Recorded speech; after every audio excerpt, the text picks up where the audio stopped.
Hello everyone. Tonight, I want to help you let go of the day and ease into rest.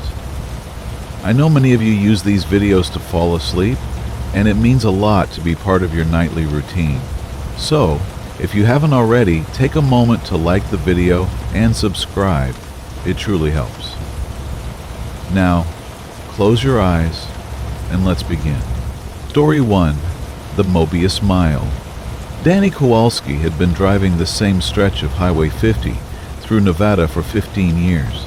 He knew every mile marker, every pothole, every faded billboard advertising long-dead truck stops. But tonight, something was different. The digital clock on his dashboard read 2:47 a.m. when he passed the weathered sign that read Fallon 23 miles. Nothing unusual there. He'd seen that sign thousands of times before.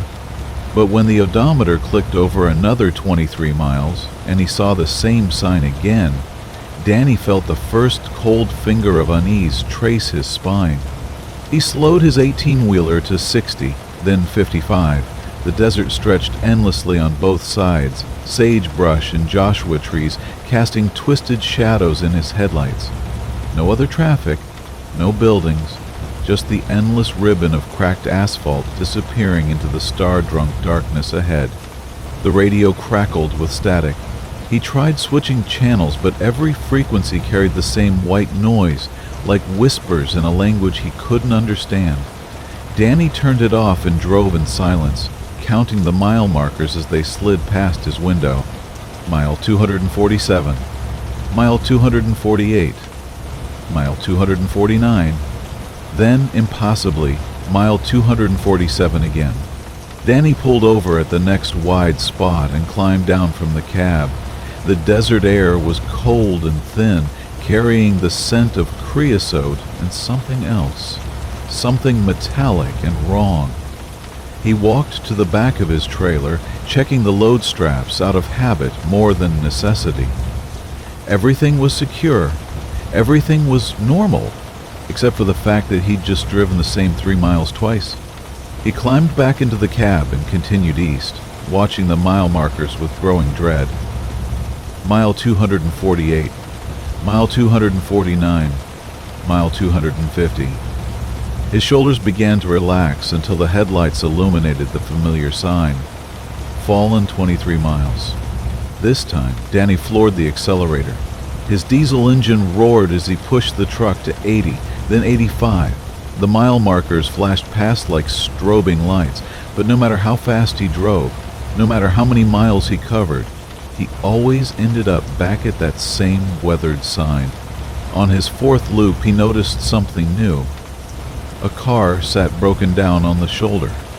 A blue sedan with its hood up and hazard lights blinking. A figure in a yellow reflective vest waved at him desperately.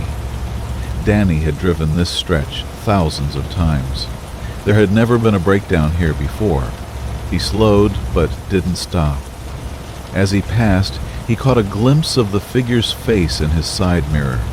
It was pale and drawn, with eyes that reflected his taillights like an animal's. The figure's mouth moved, forming words he couldn't hear, and its hand reached toward his truck with fingers that seemed too long. On the fifth loop, there were 2 broken-down cars. On the sixth, a small convoy of abandoned vehicles lined the shoulder. Each one had a figure beside it, waving, calling out, reaching toward his truck as he passed. Their faces grew more desperate, more hungry with each circuit. By the 10th loop, Danny stopped counting the abandoned vehicles. They stretched along both sides of the highway now, a parade of the stranded and the lost. Some of the figures had begun walking into the road, forcing him to swerve around them. Their eyes followed his truck, and he could hear them calling his name, though he'd never told them who he was. The fuel gauge sat at half a tank when he'd first noticed the loop. Now it hovered just above empty, though he couldn't calculate how many miles he'd actually traveled. Distance seemed to have lost all meaning on this stretch of highway that existed outside the normal rules of space and time. Danny tried his CB radio, but every channel carried only silence, punctuated by bursts of static that almost sounded like laughter. His cell phone showed no signal, though the battery was draining faster than it should. On what might have been the 20th loop, he saw another 18-wheeler ahead of him. The truck was identical to his own. Same company logo, same trailer configuration, same mud flaps. As he drew closer, he could see the driver in the other cab's mirrors, a man who looked tired and desperate, and terrifyingly familiar. Danny began to wave, but the other driver was already waving at him, their movements perfectly synchronized. When Danny raised his left hand, so did the other driver. When he mouthed the word "help," the other driver's lips moved in exact unison. The realization hit him like a physical blow. He was looking at himself, trapped in his own endless loop, waving at himself across the impossible geometry of this cursed highway. The fuel gauge needle kissed empty as dawn approached, though the sky remained stubbornly dark. The abandoned vehicles had multiplied until they formed an unbroken wall along both sides of the road, their desperate occupants reaching out with increasing urgency. And ahead, always ahead, another truck exactly like his own, driven by another Danny Kowalski who was just beginning to understand that some roads don't lead anywhere at all. The engine coughed once, twice, then died. In the sudden silence, Danny could hear them calling. All the other drivers who had found this impossible mile. All the travelers who had been caught in this desert's endless appetite. Their voices formed a chorus that rose and fell like wind through a canyon, singing the same three numbers over and over again. Mile 247, Mile 248, Mile 249. Danny reached for his door handle, knowing he would soon join the figures by the roadside, waiting for the next driver to complete the circuit. But as his hand touched the cold metal, he heard something that made his blood freeze, the distant rumble of another diesel engine approaching from behind. Story 2, The Night Shift Highway. Marcus Webb had been driving nights for 22 years, and he thought he knew every highway in the lower 48. But the GPS in his cab was showing him a road that shouldn't exist, Interstate 299 cutting a straight line through what his paper maps insisted was empty wilderness in northern Montana. The road had appeared on his navigation system just after sunset, offering a route that would shave 4 hours off his delivery time to Seattle. Marcus was behind schedule thanks to a mandatory rest stop in Billings, and the dispatcher's threats about tardiness still echoed in his ears. So when the electronic voice suggested he take exit 47 onto this mysterious interstate, he decided to trust technology over his paper atlas. The exit ramp materialized out of the darkness exactly where the GPS indicated, its fresh asphalt gleaming under his headlights. New road signs, perfectly aligned and regulation compliant, directed him onto I-299 West. Marcus shifted through his gears and settled into a steady 75, grateful for what appeared to be a newly constructed highway with no traffic and perfect pavement. For the first hour, everything seemed normal. Mile markers counted down in orderly succession, and the road's gentle curves felt natural and well-engineered. But as the night deepened, Marcus began to notice inconsistencies. The mile markers bore no state designation, just numbers in a font he didn't recognize. The guardrails were painted a color that seemed to shift between silver and black, depending on the angle of his headlights. By 3 a.m., the landscape on either side of the highway had become impossible to identify. It wasn't the rolling hills and pine forests he expected for Montana. Instead, the terrain appeared flat and featureless, stretching away into a darkness so complete it seemed solid. No stars reflected on distant water, no city lights dotted the horizon. Just an empty void that pressed against his windows like black velvet. The first sign that something was wrong came when he tried to call his dispatcher. His CB radio produced only static, and his cell phone showed no signal, despite the new tower lights he could see blinking in the distance. Those lights were the only indication that civilization existed anywhere near this stretch of highway. Then Marcus noticed that the fuel gauge hadn't moved in over an hour of driving. He was running on fumes when he'd taken the exit, but the needle still showed just under a quarter tank. He tapped the glass, wondering if the gauge had malfunctioned, but it held steady at the same impossible level. At mile 200, he passed an abandoned rest area. The sign was weathered and official-looking, advertising restrooms, picnic tables, and a tourist information center. But when Marcus slowed to get a better look, he saw that the buildings were incomplete. Just concrete foundations and the skeletal framework of walls, as if construction had been halted mid-project and never resumed. The rest areas became more frequent after that, appearing every 10 or 15 miles. Each one was in a different stage of abandonment. Some were merely closed, their parking lots cracked and overgrown. Others looked as if they'd been demolished and partially rebuilt multiple times, leaving surreal combinations of old and new architecture that hurt to look at directly. By mile 300, Marcus realized he'd been driving I-299 for almost 5 hours without seeing another vehicle. In 22 years of long-haul trucking, he'd never encountered a major interstate so completely devoid of traffic. Even in the deadest hours of the night, there were always other drivers, insomniacs and night shift workers, fellow truckers pushing hard to make their delivery windows. The loneliness began to eat at him.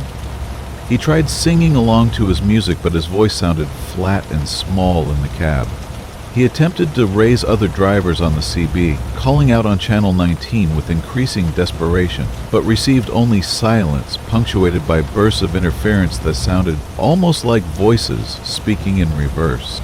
At mile 400, the highway began to change. The surface remained perfect, but the lines marking the lanes started to shift subtly. What had been regulation yellow and white stripes began to incorporate other colors: pale blue, deep green, a red so dark it was almost purple. The changes were gradual enough that Marcus initially attributed them to fatigue or tricks of his headlights. But by mile 500, the road markings had become undeniably wrong. They formed patterns that didn't correspond to any traffic management system he knew, swirling and interconnecting in designs that seemed to move when he wasn't looking directly at them. The asphalt itself had taken on an unusual texture, as if it were composed of material that wasn't quite concrete, wasn't quite stone. The exit signs became increasingly cryptic. Instead of city names and highway numbers, they advertised destinations like previous obligations, forgotten appointments, and the place you were before. Marcus's hands gripped the steering wheel tighter as he realized that none of the exits led to ramps. They simply curved away into the impenetrable darkness beyond the guardrails. His logbook showed that he'd been driving for 8 hours, but the clock on his dashboard had stopped at 3:17 a.m. The fuel gauge still read a quarter tank. The mile markers continued their steady countdown, but the numbers had begun to include symbols he didn't recognize. Geometric shapes that seemed to shimmer and rearrange themselves when he tried to focus on them. At mile 600, Marcus saw lights ahead, not the familiar glow of a truck stop or city, but a soft, phosphorescent radiance that seemed to emanate from the road itself. As he drew closer, he realized that other vehicles had finally appeared on I-299, dozens of them, traveling in the opposite direction in perfect single file. But these weren't normal vehicles. They varied wildly in age and type. Horse-drawn wagons next to 1,950 sedans. Motorcycles alongside vehicles that looked like they belonged in science fiction movies. Each one was occupied, but the drivers' faces were obscured by shadows that seemed too deep for the available light.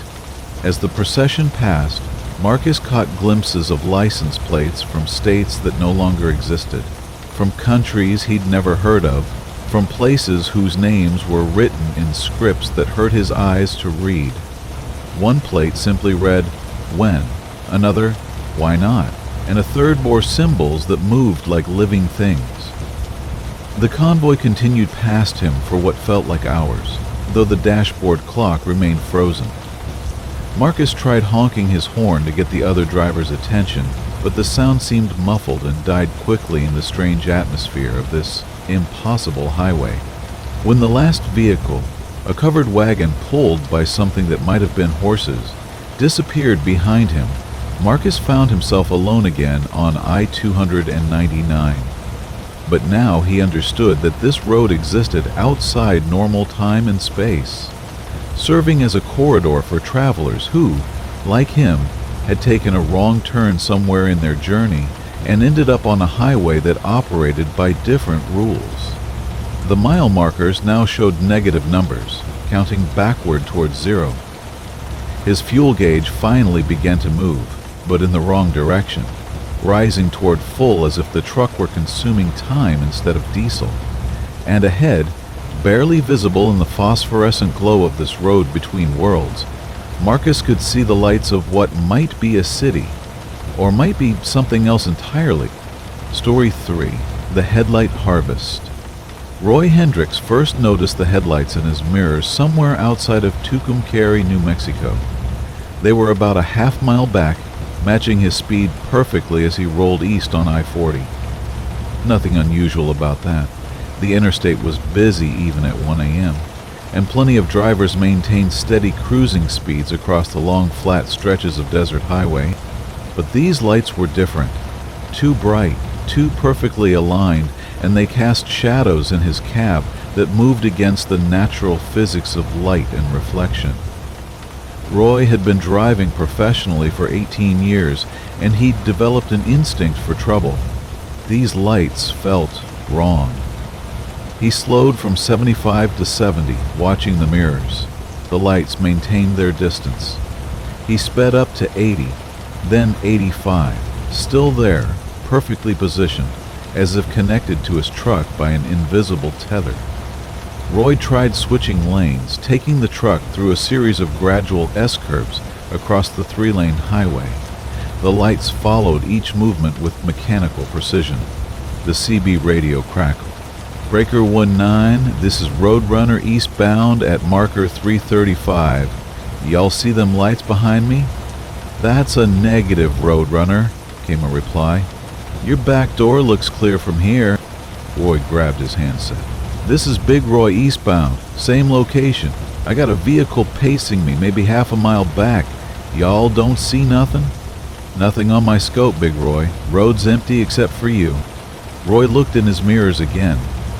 The lights were still there, unwavering, casting their impossible shadows. But according to every other driver on the road, he was traveling alone.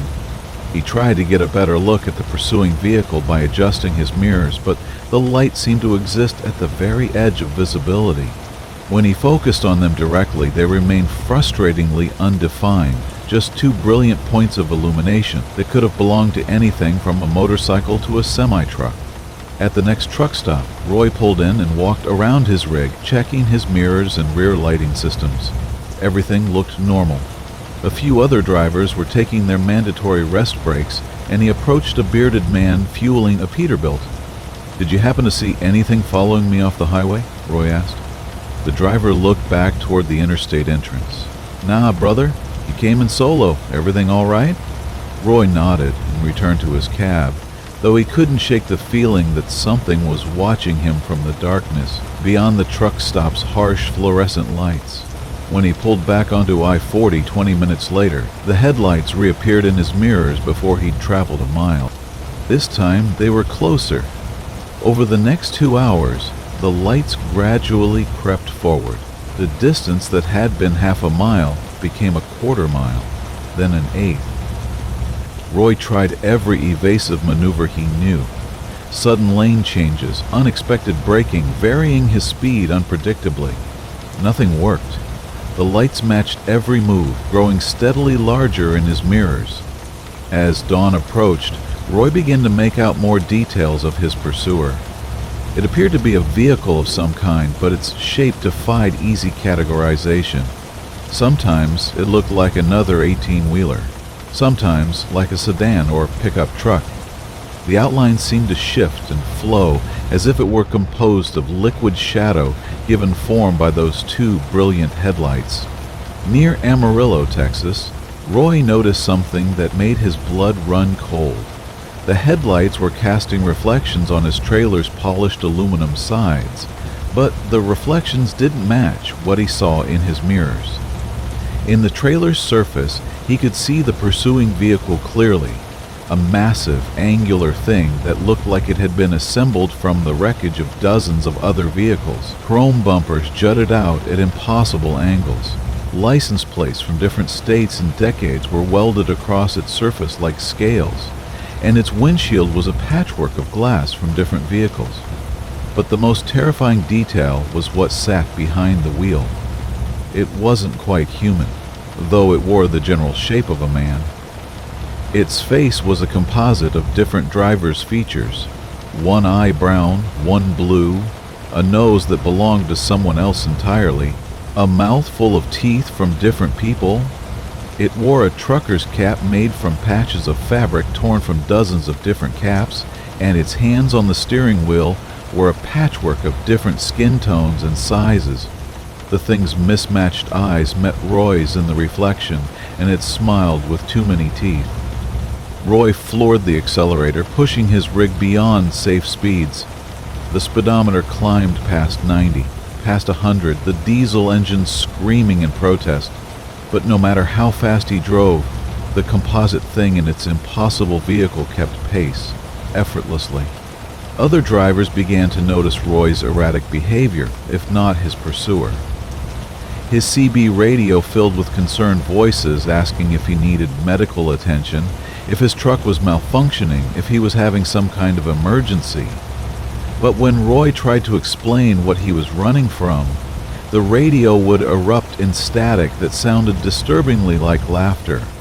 As the sun climbed higher, the headlights behind him began to fade. But Roy knew it wasn't because his pursuer was giving up. It was because headlights become less visible in daylight, not because they cease to exist. The thing was still there, still following, waiting for darkness to fall again. Roy drove straight through the day, afraid to stop, surviving on coffee and adrenaline. He called in sick to his dispatcher, claiming mechanical problems, and continued east, toward destinations he made up on the spot. As long as he kept moving, as long as it was daylight, he felt relatively safe. But as afternoon faded to evening somewhere in Arkansas, he began to see the first faint glow in his mirrors again. By full dark, the headlights were back to their original position, half a mile behind him, bright and patient. But now Roy noticed details he'd missed before. The light they cast wasn't quite white. It had a subtle tint that changed depending on the angle, cycling through colors that had no names. And in that strange illumination, Roy began to see other vehicles on the highway, translucent things that flickered in and out of existence, driven by figures that waved at him with hands that passed through their own steering wheels. Roy realized he was seeing the ghosts of drivers who had been caught by the thing behind him. They were trying to warn him, trying to help him escape, but they could only exist in the unnatural light cast by those impossible headlights. The CB radio crackled with voices that sounded far away, speaking in overlapping whispers. "Run, Jarabo, don't let it catch you. Been following me for 30 years now. It takes a little bit each time. First your reflection, then your shadow, then pieces of who you are. Don't stop, don't ever stop." Roy's hands shook on the steering wheel as he understood the true horror of his situation. The thing behind him wasn't trying to catch him. It was hurting him, wearing him down mile by mile, night after night, until he had no choice but to surrender. And when he finally stopped, when exhaustion or mechanical failure or simple human limitations forced him to pull over, it would take him apart, piece by piece, and add him to its collection. In the morning, there would be reports of an abandoned truck found on the highway, its driver missing. Search teams would find no trace of Roy Hendricks, but somewhere on the dark highways of America, the thing with too many eyes and too many teeth would have a new face to add to its collection. and 2 more headlights would begin following the next lonely driver through the night. Roy pressed harder on the accelerator and tried not to look in his mirrors. Behind him, growing steadily closer, the harvest continued. Story 4, The Last Toll. Eddie Vasquez noticed the toll booth first, because it was the only one on Interstate 84 through Idaho. The highway had been free since the day it opened, but there it sat at mile marker 97 as if it had always been there. A small concrete structure spanning the right lane, forcing traffic to merge left around it. Most drivers seemed to navigate around the booth without a second thought, but Eddie's curiosity got the better of him. He was running ahead of schedule on a Portland-bound load of farm equipment, and something about the abandoned structure nagged at him. He pulled his 18-wheeler onto the shoulder and walked back to investigate. The toll booth was old, probably from the 1950 sets, built in the style of those small highway stations that had once dotted America's early interstate system. Paint peeled from its concrete walls in long, curling strips, and the metal toll collection window was clouded with decades of weather. A faded sign above the window read, "Exact change only, 15C/" Eddie circled the structure, noting the attention to detail. Someone had gone to considerable trouble to make this booth look authentic. There were even vintage road signs warning of the approaching toll, positioned at regulation intervals leading up to the structure. But there were no construction barriers, no official notifications, no explanation for why a toll booth would suddenly appear on a highway that had never charged tolls. As he prepared to return to his truck, Eddie heard a sound that made him freeze, the metallic scrape of a window sliding open.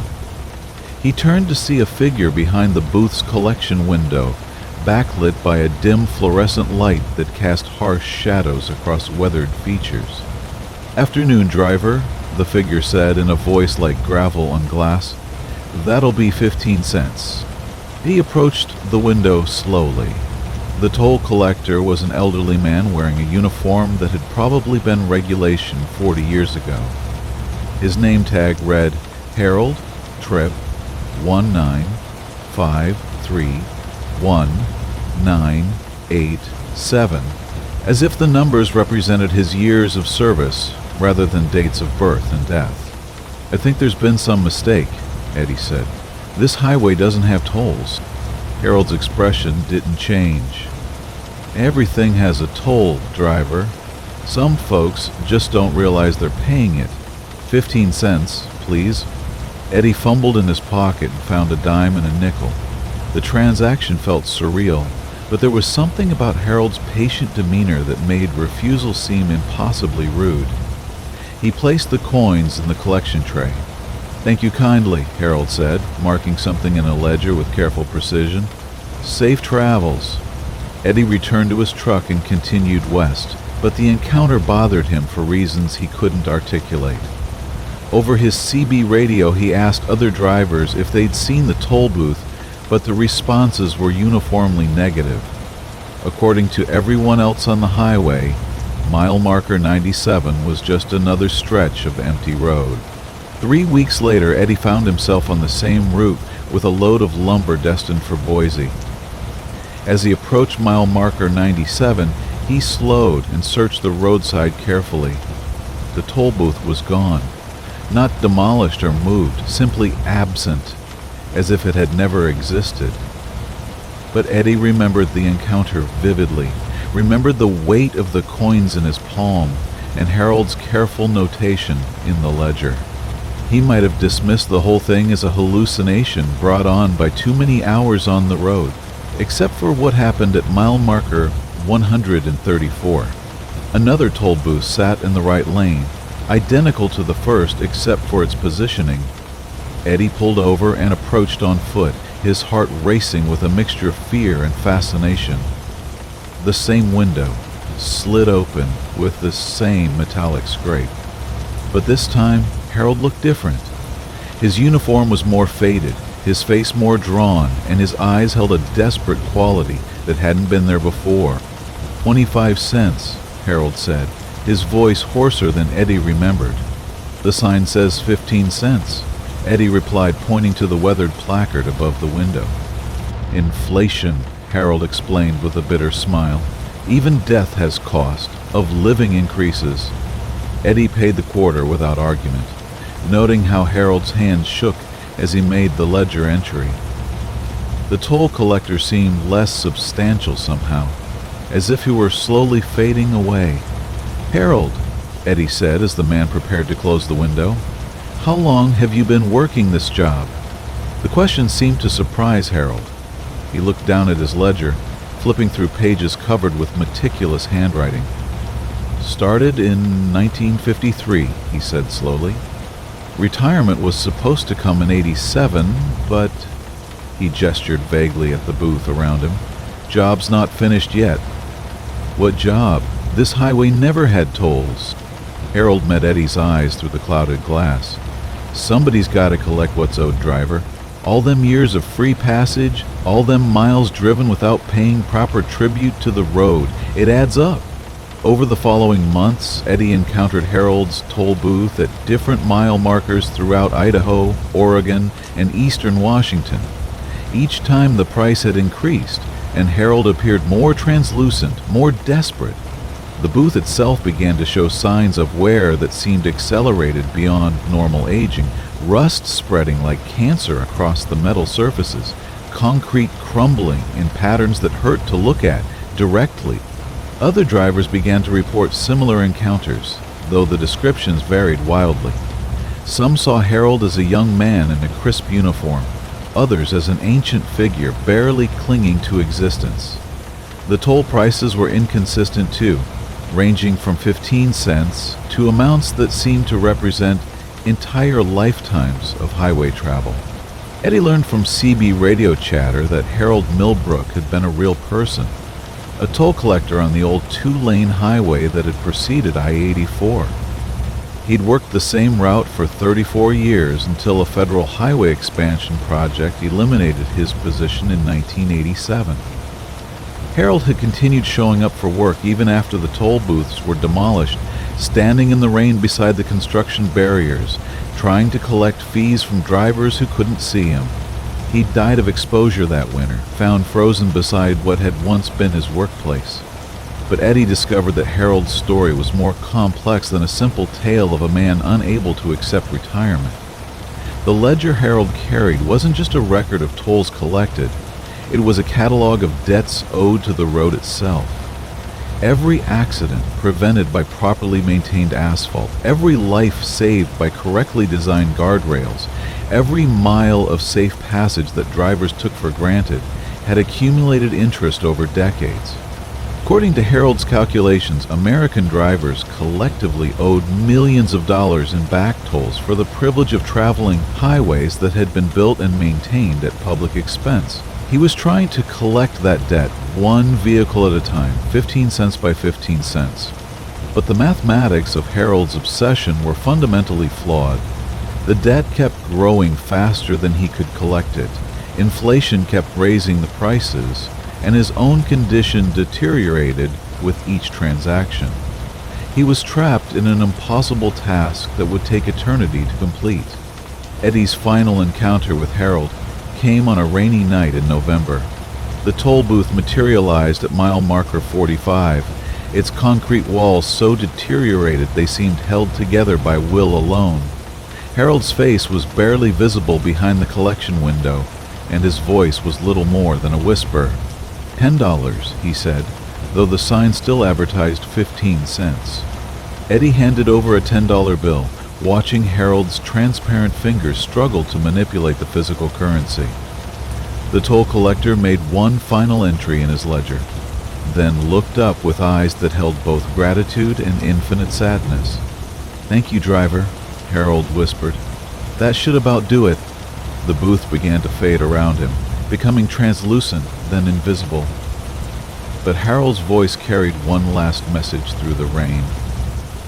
"Tell them the debt's been paid. Tell them Harold finished his shift." Eddie never saw the toll booth again, and other drivers stopped reporting encounters with the phantom collector. But sometimes, late at night on empty highways, Eddie thinks he can still hear the metallic scrape of a window sliding open and the voice of a dedicated employee who worked 34 years beyond retirement to balance the books. Story 5. The Ghost Bridge. Lenny Torres had driven the Cascade Highway through Washington State hundreds of times, but he'd never seen the bridge that appeared in his headlights at 3:30 a.m. on a fog-shrouded October morning.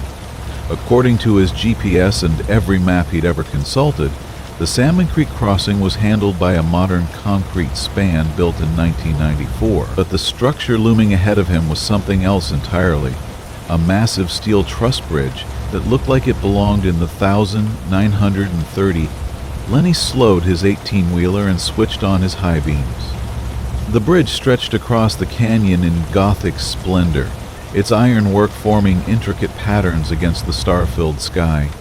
Massive stone towers anchored each end, and the roadway itself was paved with brick rather than asphalt.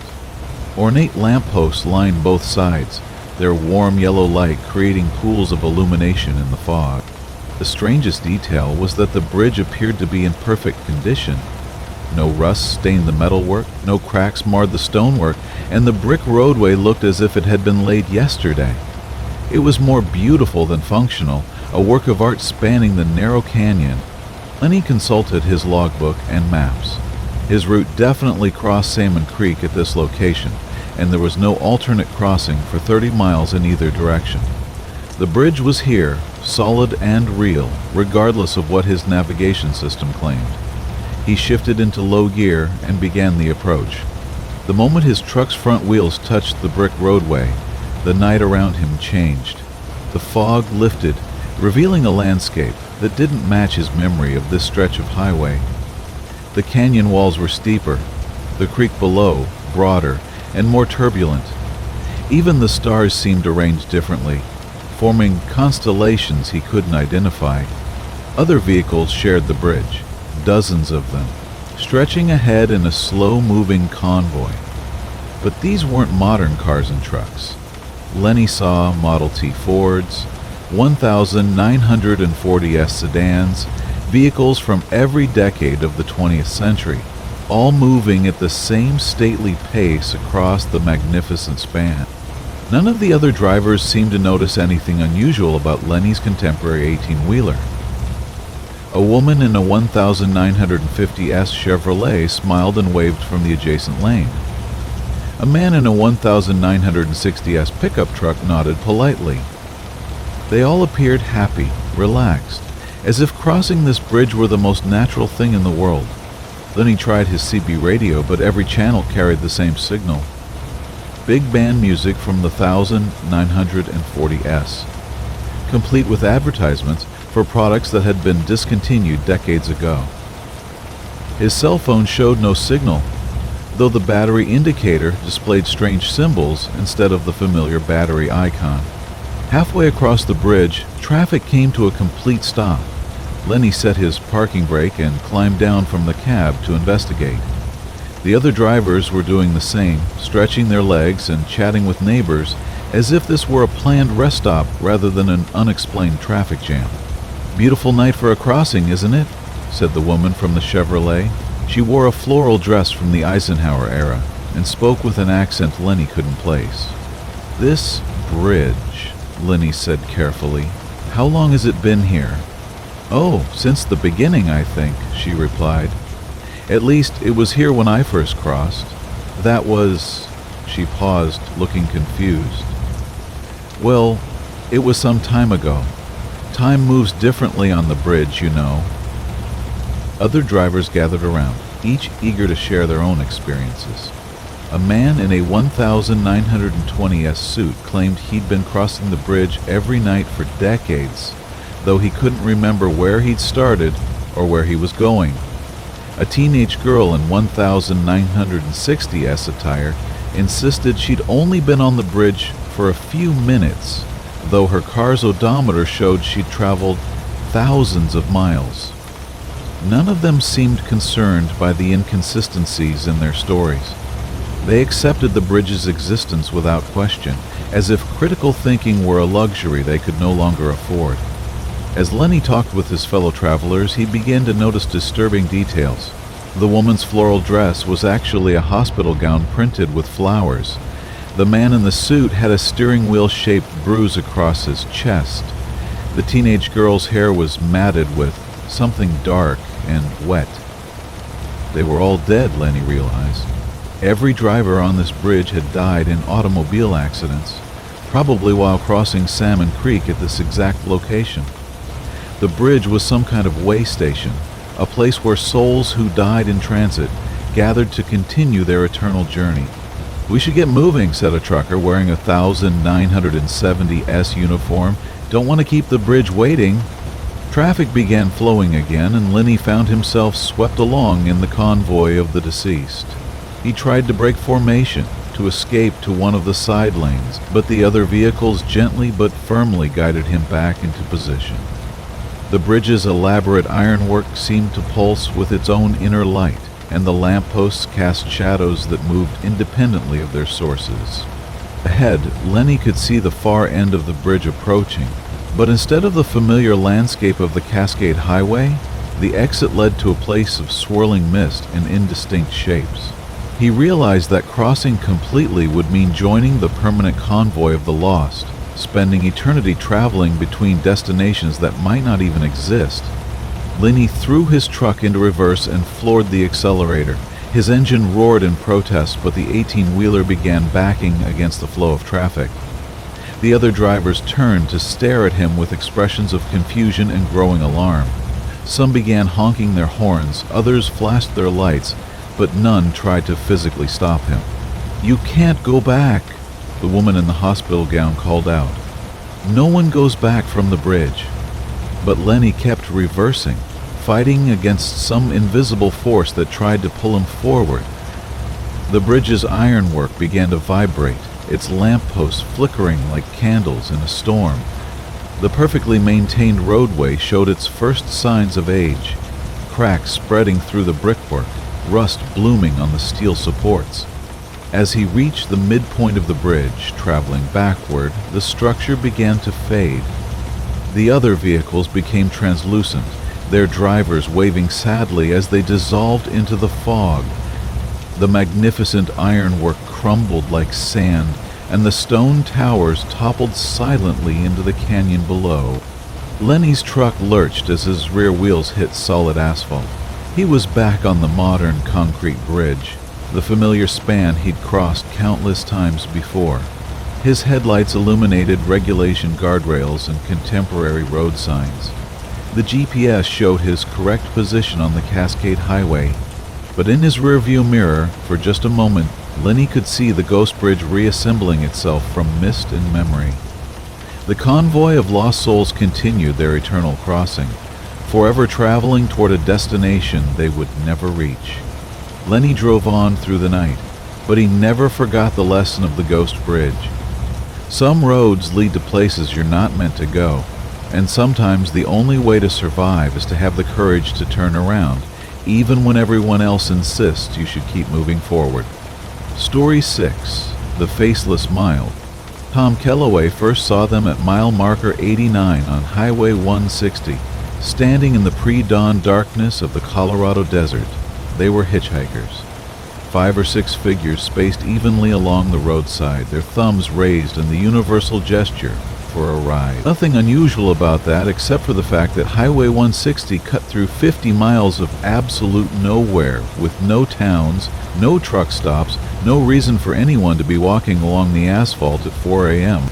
Tom slowed his 18-wheeler and switched on his high beams for a better look.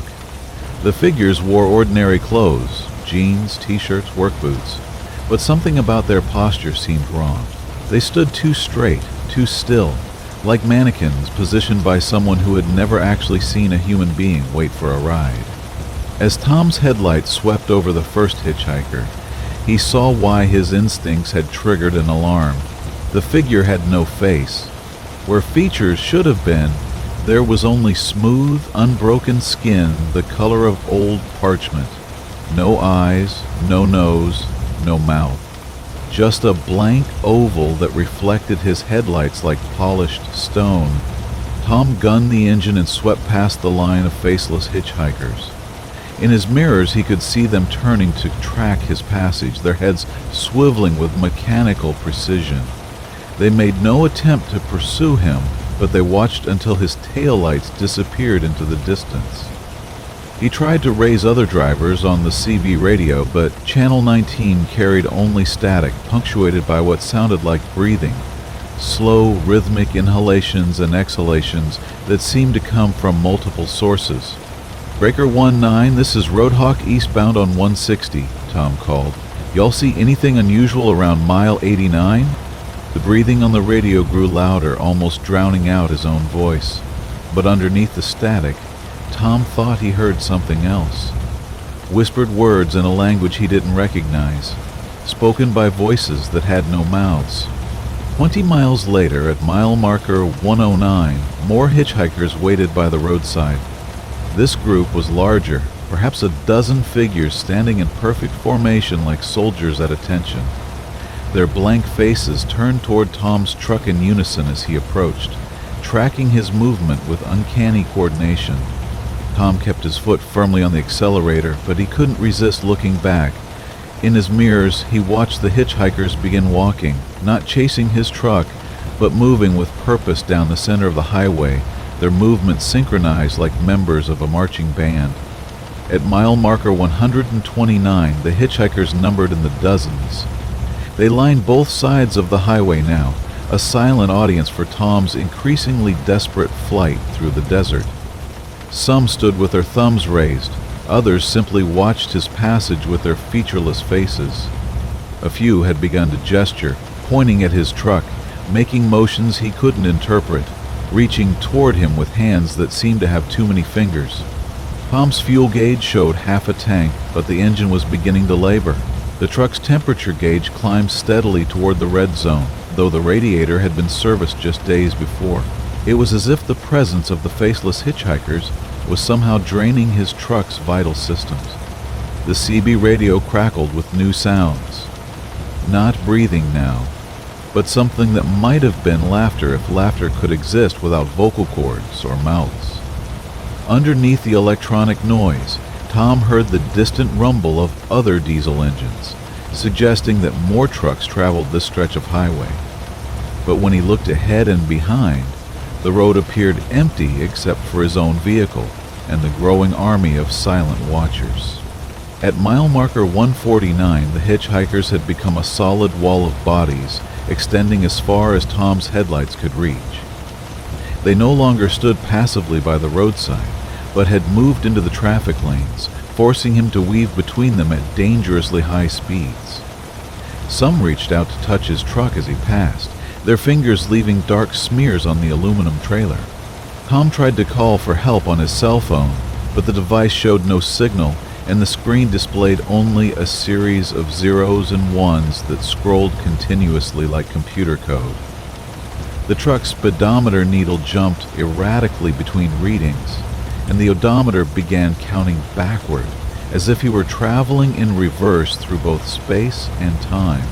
The faceless figures were no longer content to simply watch. They began climbing onto his truck, clinging to the running boards, grasping the mirror mounts, spreading across the hood like human ivy. Their touch was cold enough that Tom could feel it through the steel and glass of the cab. Frost began forming on the inside of his windows, despite the desert heat. In his mirrors, Tom could see dozens of the creatures riding his trailer like passengers on some nightmarish bus. They clung to the cargo straps and pressed their blank faces against the aluminum sides, leaving impressions that looked disturbingly like photographs of people who had never been born.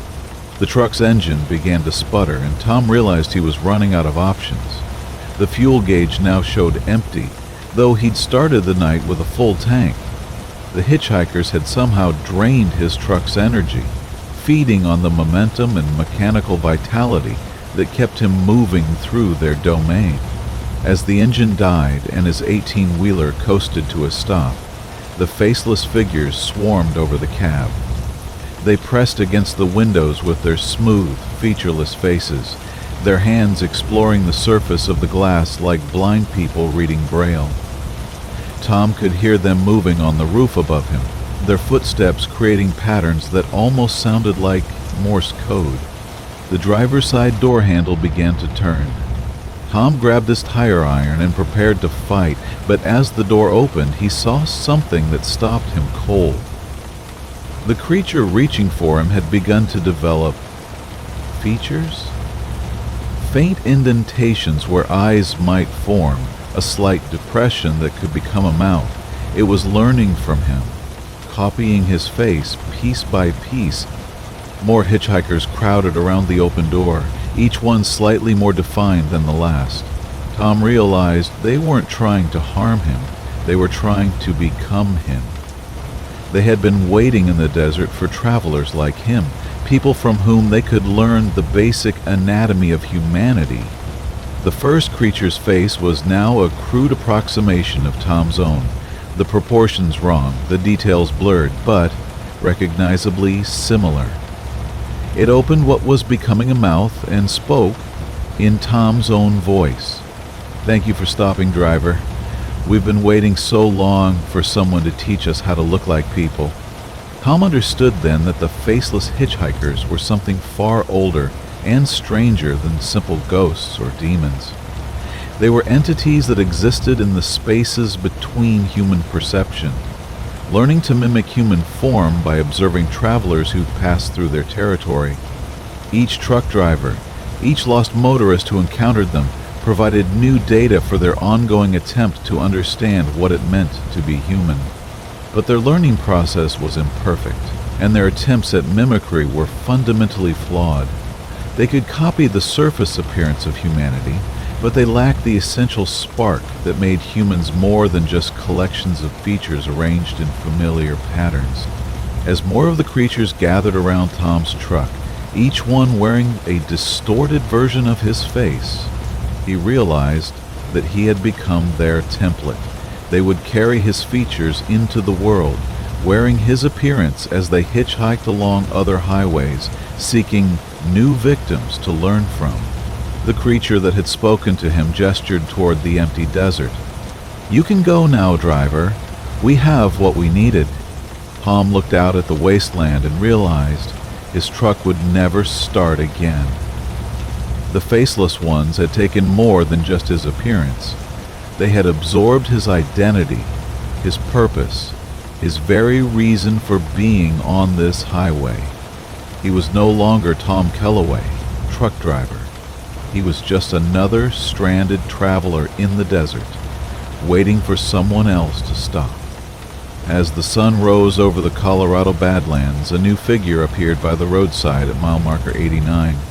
It stood perfectly still, with its thumb raised, wearing the face of a man who had once driven 18-wheelers across America. But if anyone looked closely, they would see that the features didn't quite fit together properly, and the eyes reflected light like polished stone. Behind it, more hitchhikers waited in the growing daylight. They all wore the same face now, Tom's face, but each one was slightly different, as if multiple artists had attempted to recreate the same portrait from memory. They would wait patiently for the next driver to pass through their stretch of highway, ready to learn new ways to be human. Story 7, Exit to Nowhere. Jake Morrison had been driving I-76 through Nebraska for 12 hours straight when he saw the exit sign that shouldn't have existed.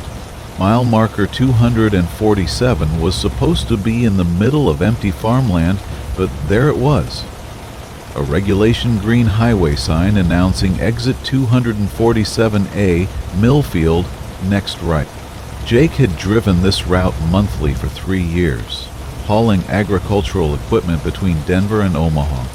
He knew every exit, every truck stop, every speed trap between Colorado and Iowa. There was no town called Millfield anywhere near mile 247, and there had never been an exit 247A. But the sign looked official. Same font, same reflective material, same mounting hardware as every other interstate sign. Even the exit ramp itself appeared regulation compliant, curving away from the main highway with proper banking and guardrails. Jake's curiosity overcame his schedule. He was running early anyway, and a quick detour might provide an interesting story to share with other drivers. He signaled right and took the exit, noting how smoothly the ramp connected to what appeared to be a well-maintained two-lane road. The road stretched straight ahead through rolling farmland that looked subtly different from the Nebraska countryside he knew. The corn grew in perfectly aligned rows that extended to the horizon without variation. No farmhouses dotted the landscape, no barns broke the monotony of endless cultivation, just corn reaching toward a sky that seemed slightly too blue. After 5 miles, Jake crested a low hill and saw Millfield spread out before him. It was a small town, perhaps 2,000 residents, built around a central business district that could have been lifted from a 1950s postcard. White houses with wraparound porches lined tree-shaded streets. A church steeple rose above the downtown area, and American flags hung from every light pole. The town looked prosperous and well-maintained, but something about it bothered Jake. The proportions seemed wrong. Buildings too large for the streets, windows too small for the buildings. Details that individually made sense, but collectively created an atmosphere of subtle wrongness. Jake parked his 18-wheeler near what appeared to be the town's main intersection. A few pedestrians moved along the sidewalks, but they walked with the measured pace of actors following stage directions. They wore clothing from different decades. 1,950 sundresses next to 1,970 as leisure suits, next to contemporary casual wear, as if the town's population had been assembled from different time periods. A man in a three-piece suit approached Jake's truck. He appeared to be in his 40s, with the kind of ageless, generic handsomeness that belonged in advertising illustrations. "Welcome to Millfield, driver," the man said, his smile never wavering. "I'm Mayor Patterson. We don't get many visitors." "Nice town you have here," Jake replied. "I didn't know this place existed." "Oh, we're very private. Very self-sufficient. You're welcome to look around, of course. Just remember that visitors always leave by sunset." Jake spent the afternoon exploring Millfield, and with each hour his unease grew. The town was perfect in a way that felt manufactured. Every lawn was perfectly manicured, every building freshly painted, every street free of litter or wear. The residents were uniformly friendly, but spoke in the kind of wholesome, scripted dialogue that belonged in educational films. The local diner served food that tasted exactly like the pictures on the menu, not better or worse than expected, but precisely what food was supposed to taste like according to some idealized standard. The waitress, a woman who appeared to be perpetually 25, smiled constantly and addressed everyone as honey or dear in a voice that never varied in tone or inflection. At the town library, Jake found shelves full of books with titles like How to Be a Good Neighbor and The Joy of Community Participation. The newspapers on the reading table contained only positive stories, successful harvests, community celebrations, acts of civic virtue, no crime, no conflict, no indication that anything unpleasant had ever happened in Millfield. As afternoon faded toward evening, Jake decided it was time to leave. But when he returned to his truck, he found Mayor Patterson waiting for him, still wearing the same unwavering smile. "I hope you enjoyed your visit," the mayor said. "Unfortunately, there seems to be a small problem with your departure." Jake looked back toward the road he'd taken into town, but it was gone. In its place was an empty field stretching to the horizon. No pavement, no exit ramp, no indication that a highway had ever existed nearby. "The road," Jake said. "Where's the road?" "What road?" Mayor Patterson asked, his expression genuinely puzzled. "Millfield has always been here, driver. We've never needed roads to anywhere else." Jake walked to where the highway should have been, but found only farmland. Even his truck's GPS showed no roads in the area. Just a blank space, marked Millfield Township, surrounded by agricultural land. According to every navigation system he carried, the town existed in a pocket of space completely isolated from the outside world. "This is impossible," Jake said. "I drove here from I-76. There was an exit, a sign, a road." "Sometimes people think they remember things that never happened," Mayor Patterson explained patiently. "It's a common condition. Nothing to worry about. You'll feel better after you've been here a while." As night fell, Jake discovered that Millfield's perfection had a darker side. The residents gathered in the town square for what they called evening appreciation, standing in perfect rows while Mayor Patterson delivered a speech about the virtues of community harmony. Their faces showed identical expressions of contentment, and they applauded at precisely timed intervals. Jake tried to leave on foot, walking in the direction where the highway should have been. But no matter how far he traveled into the farmland, he always found himself back in Millfield's town square. The corn rows formed a maze that invariably led back to the center of town, as if the landscape itself were designed to prevent escape. Over the following days, Jake learned that Millfield existed as a kind of social experiment conducted by entities he never clearly saw. The town was a testing ground for perfect community living, populated by people who had been collected from highways across America and conditioned to accept an artificial existence. The residents had once been travelers like Jake, truckers, salespeople, tourists who had taken wrong turns or followed mysterious signs to places that shouldn't exist. They had been integrated into Millfield's population and gradually modified to fit the town's idealized vision of human community. Jake met a woman who claimed to have been a long-haul driver before arriving in Millfield 30 years earlier, though she looked no older than 40. A man at the hardware store insisted he had once been an insurance adjuster from Cleveland, but he could no longer remember what insurance was or why it might be necessary. They were all happy, genuinely content with their lives in Millfield, but their happiness came at the cost of curiosity, ambition, and individual identity. They had become components in a social machine designed to function without conflict, creativity, or change.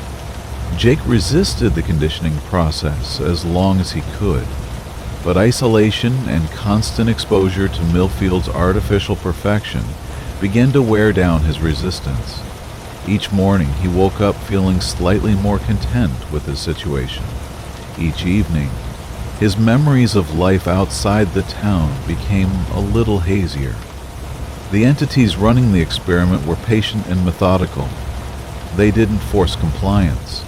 They simply created conditions that made resistance increasingly difficult and conformity increasingly appealing. Jake found himself attending the evening appreciation sessions, participating in community projects, accepting Mayor Patterson's explanations for why leaving Millfield would be unnecessary and harmful. But somewhere deep in his mind, Jake held on to one crucial memory: the weight of his truck's steering wheel, the vibration of the diesel engine, the freedom of the open highway. These sensations anchored his identity when everything else began to blur. On what might have been his 20th day in Millfield, Jake made a desperate gamble. During the evening appreciation session, instead of applauding at the designated moment, he began describing his memories of driving 18-wheelers across America. He talked about truck stops and CB radio conversations, about sunrises over mountain passes, and the satisfaction of delivering cargo on schedule. The effect on the other residents was immediate and disturbing. Their perfect smiles wavered, their synchronized movements faltered. Some began to remember their own lives before Millfield, fragments of identity that the conditioning process hadn't completely erased. Mayor Patterson tried to restore order, but the damage was done. The town's artificial harmony collapsed as residents began asking questions they weren't supposed to remember how to ask. Who were they before coming to Millfield? How long had they been there? Why couldn't they leave? In the chaos that followed, Jake saw cracks appearing in the facades of buildings, revealing glimpses of the machinery that maintained Millfield's illusions. The perfect blue sky flickered like a malfunctioning screen, and the endless corn rows wavered like a mirage. Jake ran toward what he hoped was the edge of the town's influence, following his memory of the truck's position. Behind him, he could hear Mayor Patterson calling for calm, insisting that everything was fine, that order would be restored. But when Jake reached his 18-wheeler, the key was in the ignition and the engine started immediately. As he drove away from Millfield, the town faded in his mirrors like a dream upon waking. The cornfields gave way to normal Nebraska farmland, and the regulation highway appeared ahead of him. Jake never found exit 247A again, though he looked for it on every subsequent trip through Nebraska. Sometimes, late at night on empty highways, he wondered if he had actually escaped, or if driving away was just another part of Millfield's experiment, a false memory of freedom designed to make captivity more bearable. But the weight of the steering wheel felt real, the vibration of the engine was genuine, and the highway stretched ahead toward destinations he could choose for himself. That was enough to keep him driving, even if he could never be completely certain which side of the exit ramp he was really on. Story 8. The Memory Mile. Carlos Ruiz first noticed something was wrong when he couldn't remember the name of his hometown. He was driving east on I-10 through the Texas Panhandle, hauling a load of electronics from Los Angeles to Houston, when the word "just" disappeared from his mind.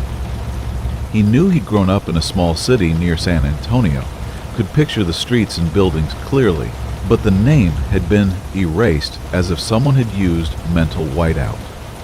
Carlos tried to focus on the memory, but the harder he concentrated, the more details slipped away. First the name of his high school, then the street where his family had lived, then the faces of childhood friends. By mile marker 158, he couldn't remember his father's first name. He pulled over at the next rest area and checked his driver's license. Carlos Ruiz, age 38, address in Laredo, Texas. The information was correct, but it felt like reading about a stranger. The name Laredo meant nothing to him, just a collection of syllables without emotional resonance. Other truckers at the rest area seemed normal, going about their business with the casual efficiency of professionals who knew exactly who they were and where they belonged. Carlos envied their certainty. He tried to strike up a conversation with a driver fueling his rig nearby. "Excuse me," Carlos said. "You ever drive through Laredo?" The man looked at him strangely. "Laredo where?" "Texas, South Texas, near the Mexican border." "Never heard of it, friend. You feeling all right?" Carlos returned to his cab and consulted his atlas. Laredo was clearly marked on the map, a significant city on the Rio Grande. But when he asked other drivers about it over the CB radio, he received only confusion and blank stares. According to everyone else on the highway, no such place existed. As he continued east on I-10, the memory loss accelerated. By mile 175, he couldn't remember his wife's name. By mile 200, he'd forgotten he was married at all. The wedding ring on his finger was just a piece of jewelry with no significance, though he couldn't bring himself to remove it. The truck's cabin, which had been a familiar workspace filled with personal touches, became a collection of mysterious objects. Photos taped to the dashboard showed him with people he didn't recognize. A coffee mug bearing the logo of a trucking company meant nothing to him, though his employment records indicated he'd worked there for 12 years. Carlos tried calling the phone numbers programmed into his cell phone, but the voices that answered were those of strangers who seemed to know him well. They expressed concern about his condition and suggested he see a doctor, but they couldn't explain who they were or why they cared about his well-being. The highway itself began to feel alien. Road signs advertised cities he'd never heard of, even though his logbook indicated he'd delivered cargo to many of them dozens of times. Exit ramps led to communities that looked vaguely familiar but felt emotionally vacant, like movie sets depicting places where he'd never lived. By mile 250, Carlos had forgotten his own last name. The signature on his commercial driver's license was meaningless scrawl. the product of motor memory divorced from identity. He continued driving east because forward motion was the only constant in a world where everything else had become uncertain. Other drivers began to notice his erratic behavior. His CB radio filled with concerned voices, asking if he needed medical assistance. But Carlos couldn't explain what was happening to him. How do you describe the feeling of watching your entire life disappear, one memory at a time? At mile 275, a state trooper pulled him over for crossing the center line. The officer was professional and courteous, checking Carlos's license and logbook, but he seemed to be reading from documents written in a foreign language. "It says here you live in Laredo," the trooper said. "That's your current address?" "I don't know," Carlos replied honestly. "I can't remember." The trooper studied him with growing concern. "Son, you sure you're fit to be operating this vehicle?" Carlos wanted to explain, but he couldn't find words for his condition. He knew he was Carlos Ruiz, truck driver, but beyond those basic facts, his identity had become a void. The trooper ultimately let him go with a warning to get some rest, but Carlos knew that sleep wouldn't restore what he'd lost. As night fell, Carlos pulled into a truck stop and tried to piece together his identity from the documents in his wallet. Credit cards, insurance cards, and business receipts painted a picture of a life he couldn't remember living. The Carlos Ruiz described in these papers had friends, family, a history of accomplishments and relationships. But that person felt like a character in a book he'd never read. In the truck stop's mirror bathroom, Carlos stared at his own reflection. The face was familiar in the way that frequently seen objects become familiar, but it wasn't the face of someone he knew. It was just a face, generic features arranged in conventional patterns belonging to no one in particular. He tried to call the emergency contact number listed in his wallet, but when a woman answered and began crying with relief at hearing his voice, Carlos felt nothing. She claimed to be his sister, described shared childhood memories, begged him to come home, but her words were just sounds, as meaningless as traffic noise. Carlos spent the night in his sleeper berth, surrounded by evidence of a life he couldn't remember. Personal items that should have triggered emotional responses sat inert around him. A photograph of a woman who might have been his wife. A child's drawing that might have been created by his son or daughter. A fishing lure that might have belonged to his father. In the morning, he continued east on I-10, hoping that forward motion might restore what backward reflection had failed to recover. But with each mile, more memories disappeared. His childhood vanished piece by piece. First specific events, then general impressions. Finally, the basic knowledge that he had ever been a child at all. By mile 350, Carlos had forgotten how to drive a truck. His hands moved the controls through muscle memory, but he couldn't explain what the various levers and switches were supposed to accomplish. The relationship between steering wheel, accelerator, and brakes became mysterious, though his body continued to operate them correctly. Other truckers tried to help, offering guidance over the CB radio, but their instructions were in a technical language Carlos no longer understood. Terms like double clutching and Jake brake meant nothing to him, though his feet and hands continued to execute these procedures automatically. At mile 400, even language began to fragment. Words became collections of sounds without meaning. Sentences dissolved into rhythmic noise. Carlos could hear other people speaking, but their communications were as incomprehensible as bird songs or wind through trees. The highway stretched ahead of him, a ribbon of asphalt leading toward destinations that had no names he could understand. Mile markers counted down toward zero, but the numbers were just symbols now, mathematical concepts divorced from measurement or meaning. Carlos understood, in whatever way understanding was still possible, that he was trapped in a stretch of highway that consumed memory and identity. Each mile he traveled erased another piece of who he had been, reducing him to pure function, a mechanism for moving cargo from one point to another without past or future or self-awareness. But even as his conscious mind dissolved, some deep part of Carlos continued to resist. His hands maintained their grip on the steering wheel. His foot remained steady on the accelerator. The truck continued its journey east, carrying its cargo toward a destination that might restore what had been lost. Or perhaps forward motion was just another illusion, and Carlos was traveling in circles on a highway that existed outside normal space and time, doomed to drive forever through a landscape that fed on human memory and identity. The mile markers continued their countdown, but Carlos could no longer read the numbers. He knew only movement, direction, the endless ribbon of road disappearing beneath his wheels. Somewhere ahead lay either salvation or complete erasure, but the distinction no longer mattered to a driver who had forgotten the difference between arriving and departing. Story 9. The Vanishing Grade. Pete Holbrook had driven the Grapevine Pass through California's Tehachapi Mountains hundreds of times, but he'd never seen trucks disappear before. The 6% grade that connected the Central Valley to the high desert was challenging under the best conditions. Steep enough to test engines and brakes, winding enough to require constant attention. But it was a normal piece of highway, not the kind of place where 18-wheelers simply vanished into thin air. The first disappearance happened just after midnight on a clear October evening.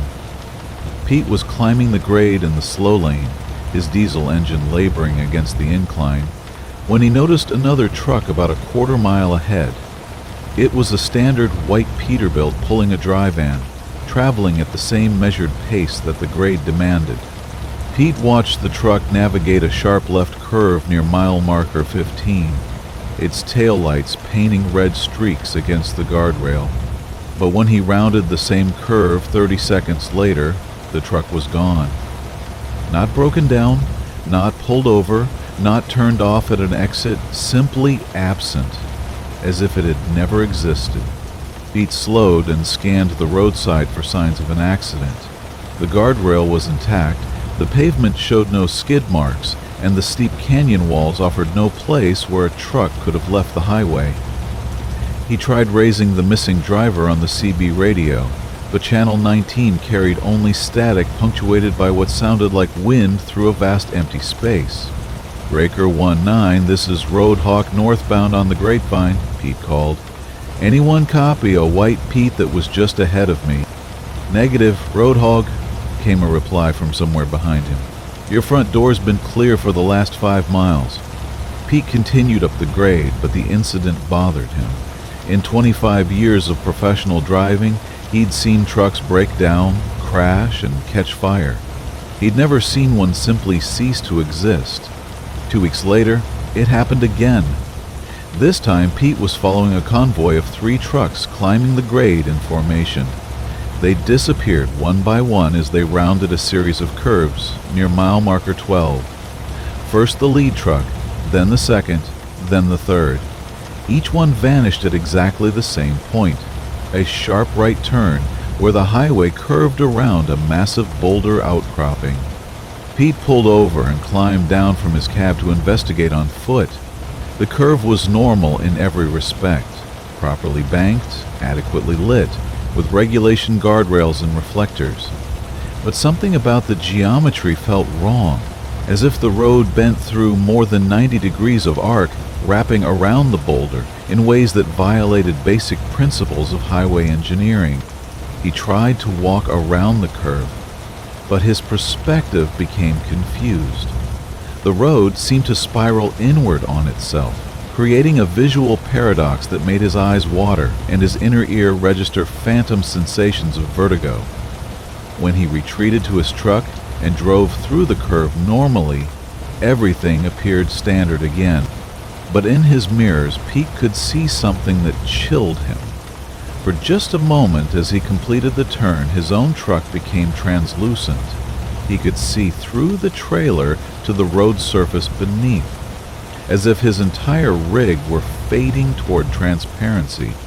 Pete began asking other drivers about the Grapevine, but their responses were uniformly vague. Some claimed they'd noticed unusual radio interference on the grade.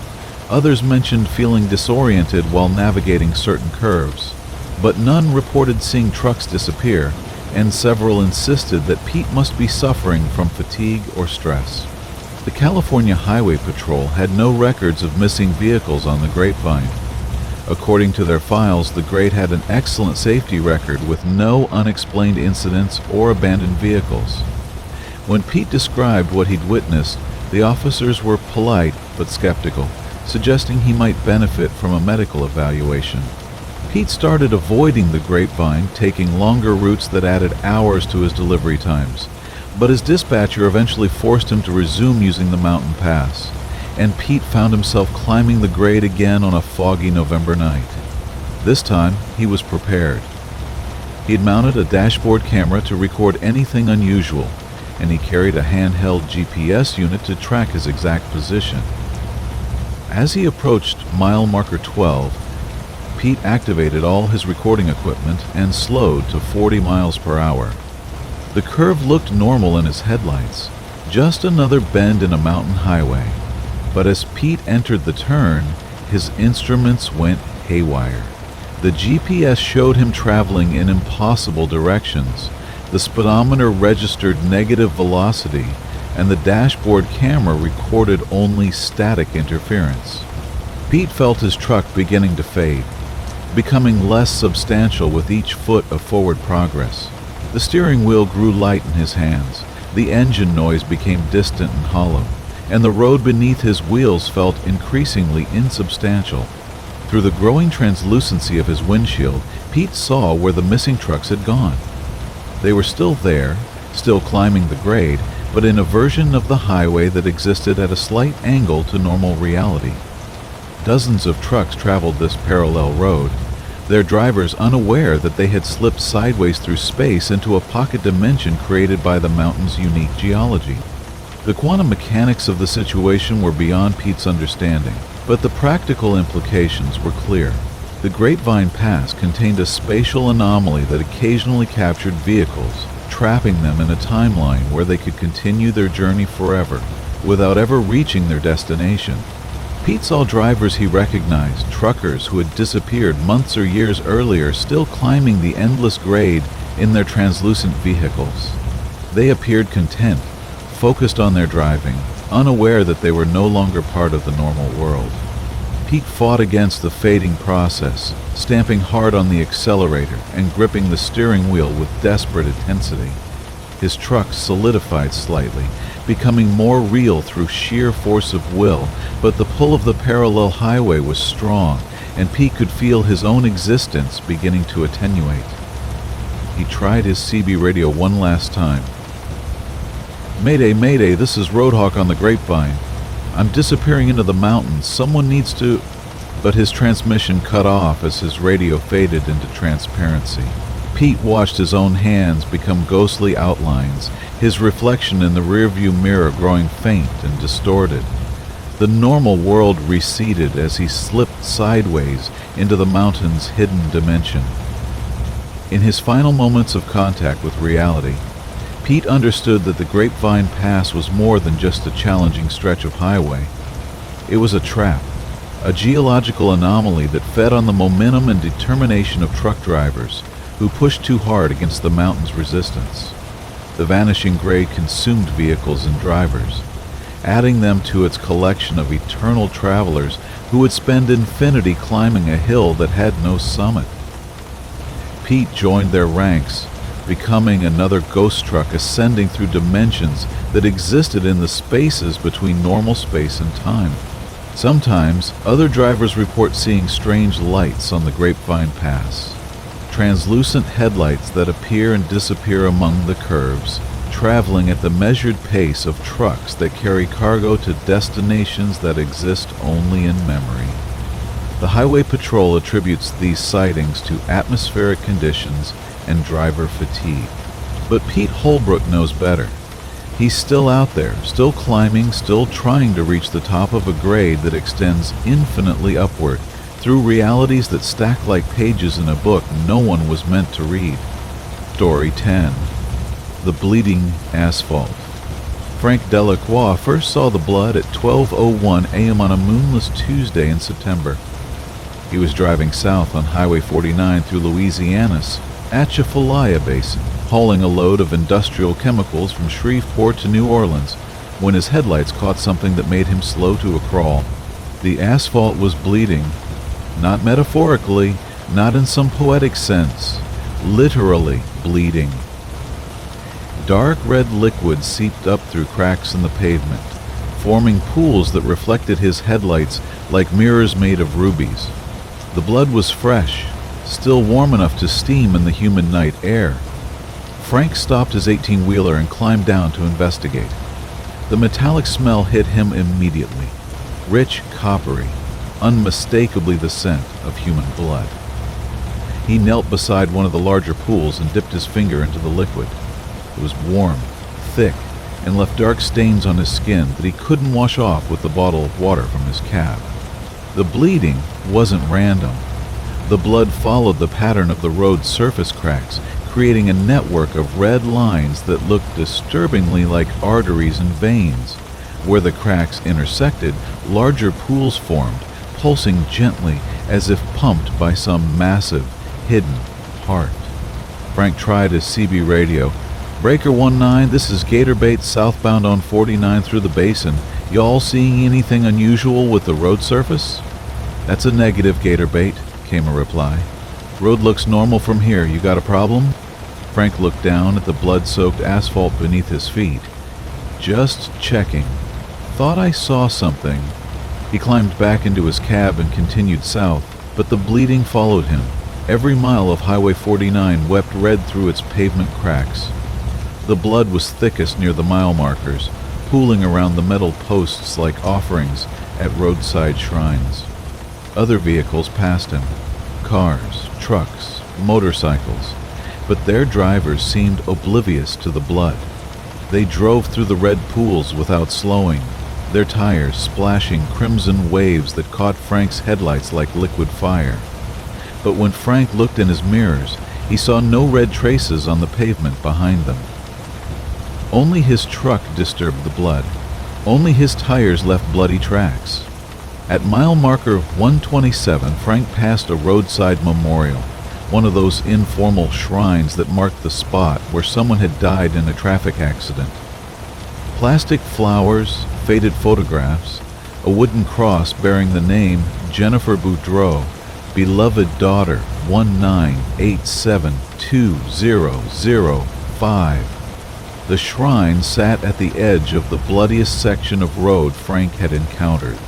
He pulled over and approached the memorial.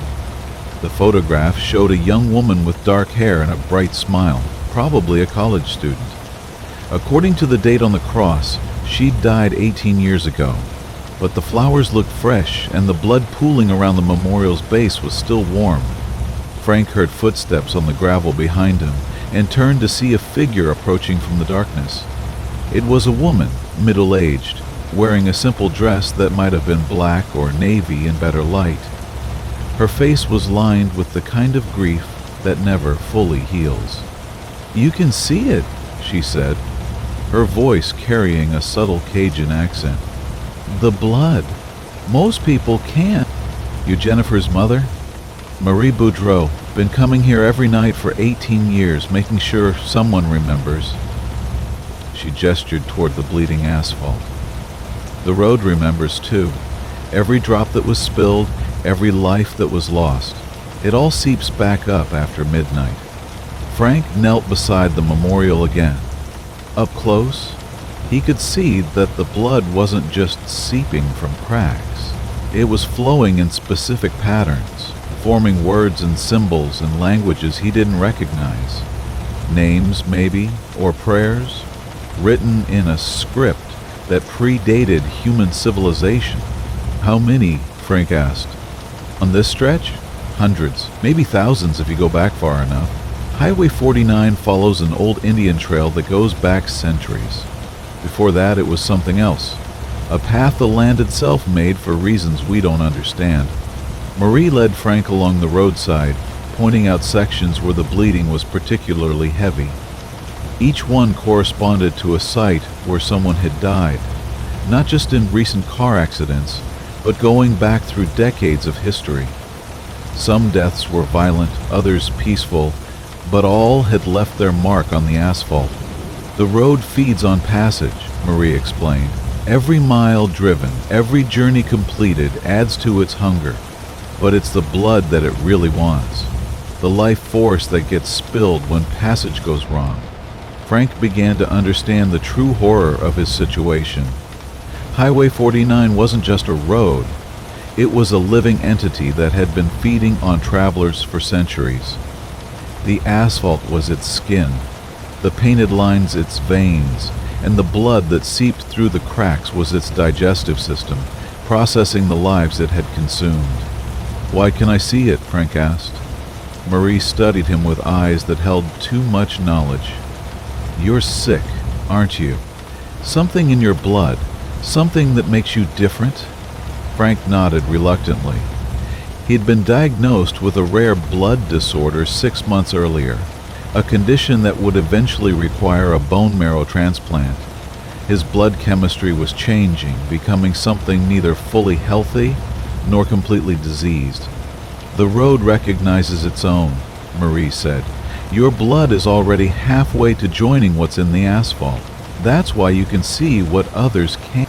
As they talked, more figures emerged from the darkness along Highway 49.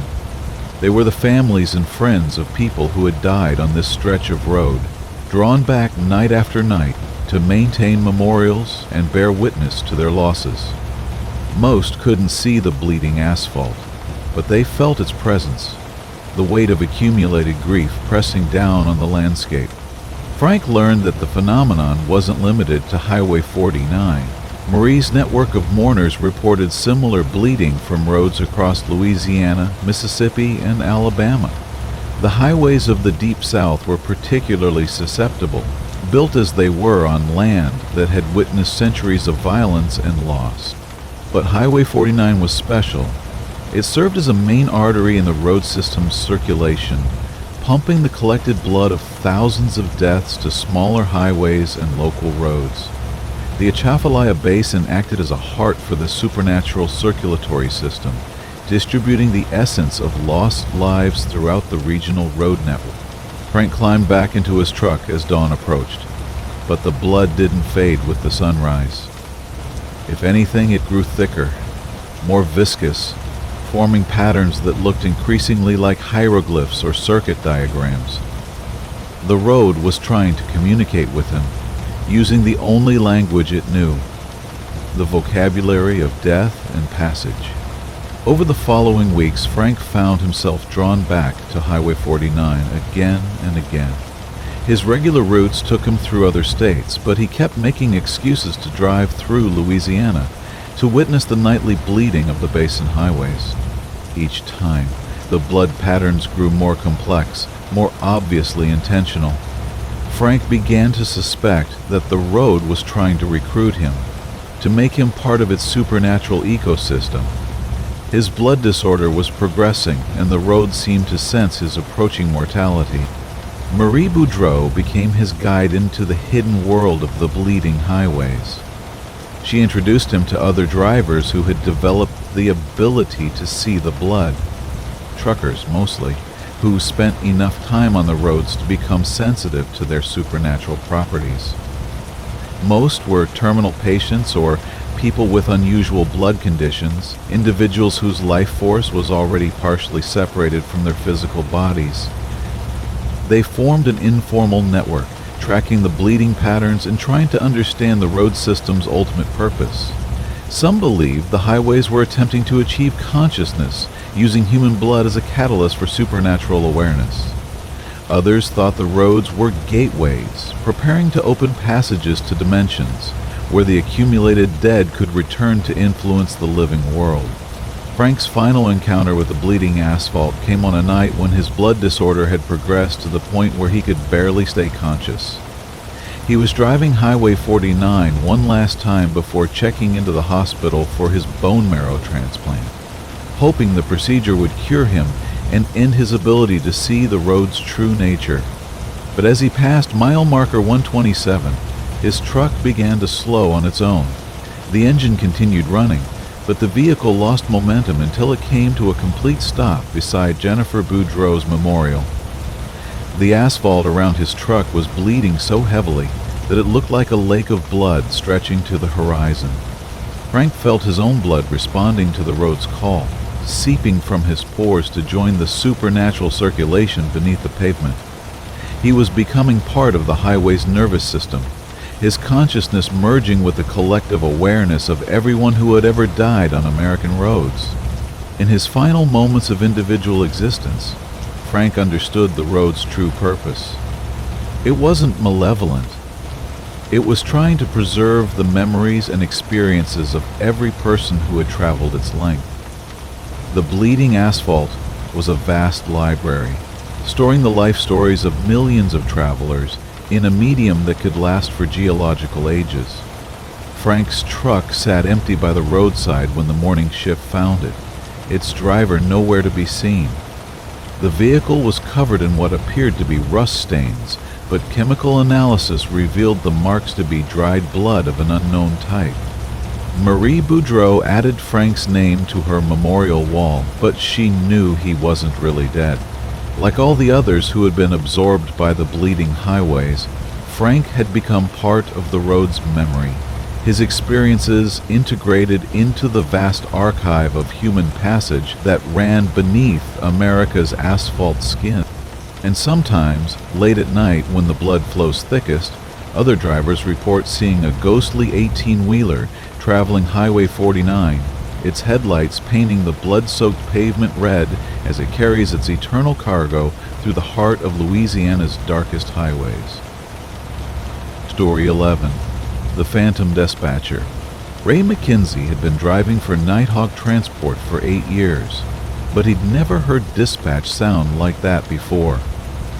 The voice came through his CB radio at 2:17 AME as he rolled north on I-35 through Texas, carrying a load of auto parts to Oklahoma City.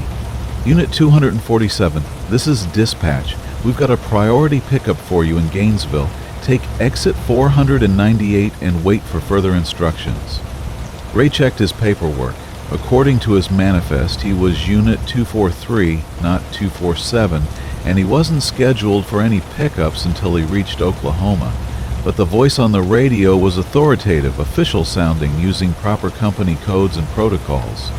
Dispatch, this is Ray in Unit 243. I think you've got the wrong driver. I'm dead heading to Oklahoma City.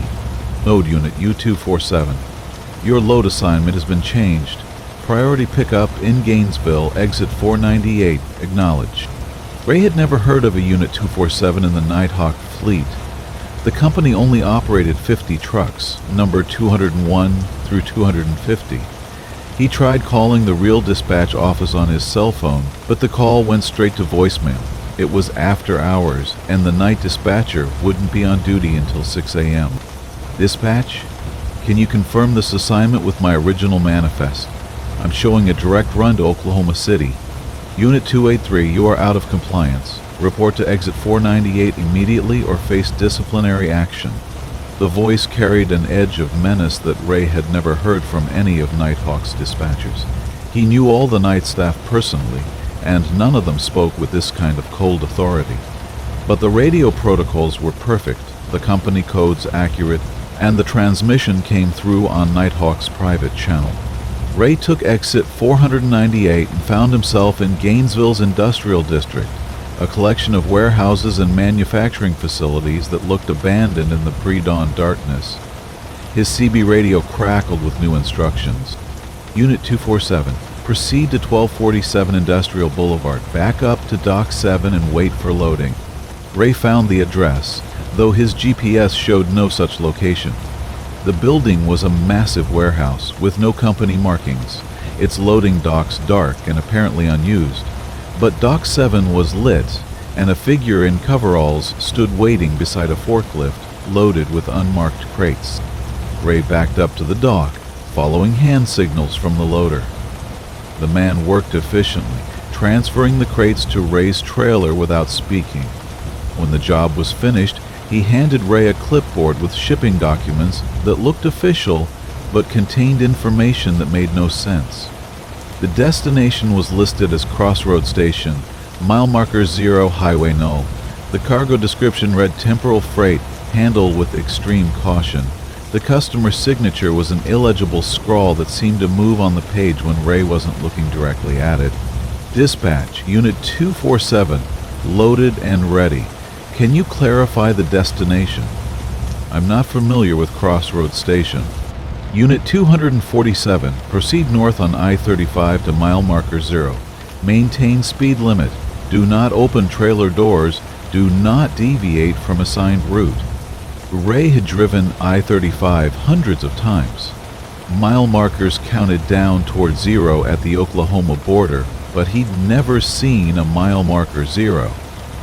Highway mile markers started at 1 and counted up from state lines, not down toward some theoretical 0 point.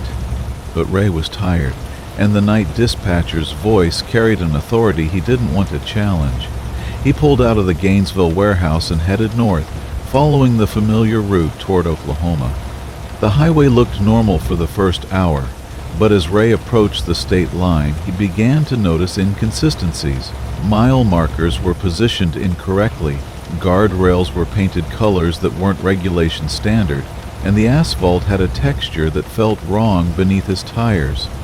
At what should have been mile marker 5, Ray saw a sign reading mile marker 3. 2 miles later, another sign read mile marker 2. The countdown was accelerating, compressing distance in ways that violated basic geography.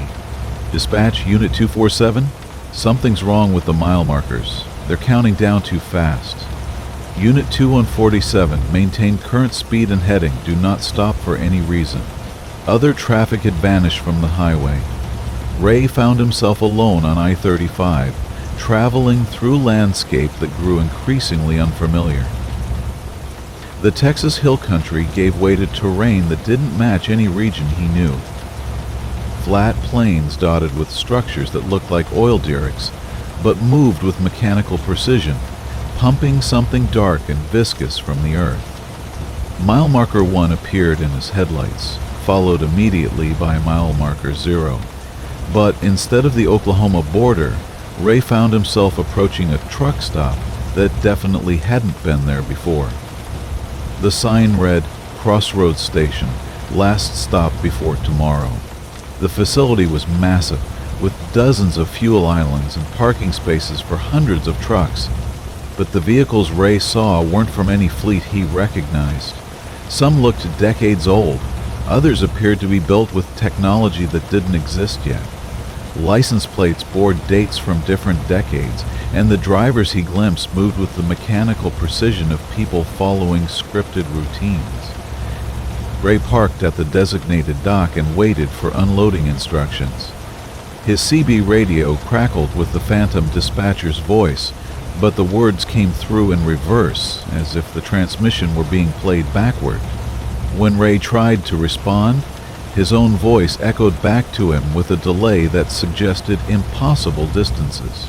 A figure approached his truck, a man wearing a Nighthawk transport uniform that looked exactly like Ray's own. The name tag read R. Mackenzie, and the face beneath the company cap was Ray's own face, aged by decades of hard driving. Time to make the delivery, driver, the other Ray said, his voice identical to Ray's own, but carrying the weight of infinite weariness. Who are you? Ray asked, though he already knew the answer. I'm you, from the route you'll drive if you make this delivery. Been waiting here for 30 years, making the same run over and over again. Crossroads Station is where all the phantom routes end up, the roads that exist between real roads, serving customers who exist between real customers. The older Ray explained that Nighthawk Transport operated 2 fleets. The official fleet served normal customers with normal cargo, following routes that appeared on standard maps, but the Phantom fleet served clients who existed in the spaces between reality, carrying cargo that consisted of temporal paradoxes, spatial impossibilities, and conceptual freight that couldn't be shipped through normal logistics networks. Drivers for the Phantom Fleet were recruited from the regular fleet through cases of mistaken identity, wrong unit numbers, confused assignments, late-night pickup orders that shouldn't have existed.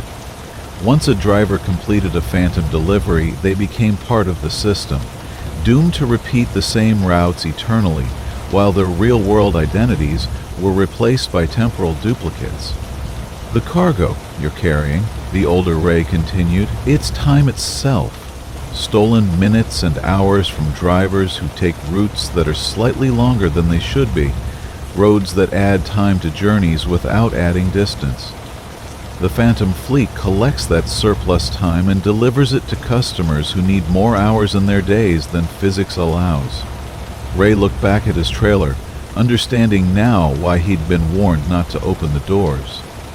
Inside were crates full of compressed time, the accumulated minutes that truckers lost to traffic jams that lasted longer than they should, delays that stretched beyond reasonable explanation, routes that took hours longer than GPS calculations suggested. "What happens if I don't make the delivery?" Ray asked. "You go back to your regular route. But the time you've already spent on this run, the hours between picking up the load and this conversation, they'll be erased. You'll wake up at 2:17 IEM on I-35, hearing the dispatcher's voice for the first time, and you'll make the same choices all over again." Forever, Ray realized he was trapped in a temporal loop, doomed to repeat this Phantom delivery until he either accepted his fate as a driver for the Shadow Fleet or found a way to break free from the cycle. The older Ray watched him with sympathetic eyes. "I chose to make the delivery 30 years ago. Seemed easier than fighting against something I couldn't understand. But I've been driving the same route every night since then, carrying the same cargo to the same impossible destination. There has to be another way," Ray said. "Maybe, but every choice leads to the same crossroads, and every crossroads leads back to the Phantom dispatcher. The only way out is to stop answering the radio, but once you've heard the voice, it never really stops calling." Ray climbed back into his cab and looked at the shipping documents one more time. The delivery address was still Crossroads Station, mile marker 0, Highway Null, but now he could see additional text appearing between the lines. Instructions, written in fading ink, that described the terms of his employment with the Phantom Fleet. The contract was simple: make the delivery and become a permanent driver for routes that existed outside normal space and time. Refuse the delivery and repeat the same night forever, trapped in a loop that would continue until he eventually gave in to the inevitable. Ray started his engine and began backing up to the unloading dock. The older version of himself nodded approvingly and began directing the forklift operators, who emerged from the shadows of Crossroads Station. As the temporal cargo was removed from his trailer, Ray felt pieces of his identity being replaced by something else. The Phantom driver who would spend eternity serving impossible customers on roads that led nowhere. But somewhere in the back of his mind, he held on to one crucial memory: the sound of his CB radio at 2:17 IEM, and the voice of a dispatcher who might not be human. That memory would be his anchor if he ever found a way to break free from the Phantom Fleet. Until then, Ray McKenzie, Unit 247, would drive the shadow highways of America, carrying cargo that consisted of stolen time to customers who lived in the spaces between moments. Story 12, The Highway Hypnosis. Dale Richmond first noticed the signs at mile marker 78 on Highway 50 through Nevada.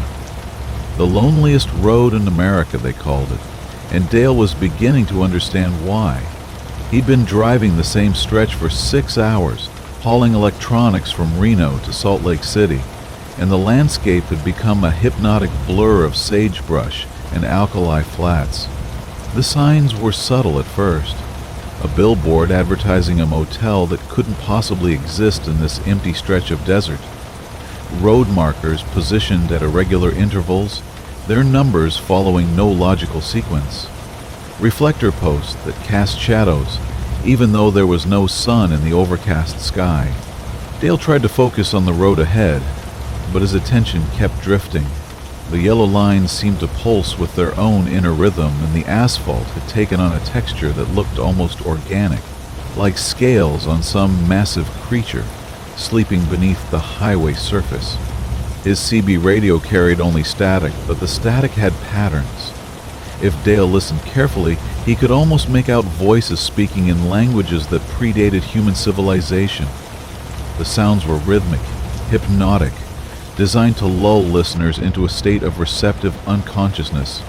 At mile marker 85, Dale passed a rest area that his maps insisted didn't exist.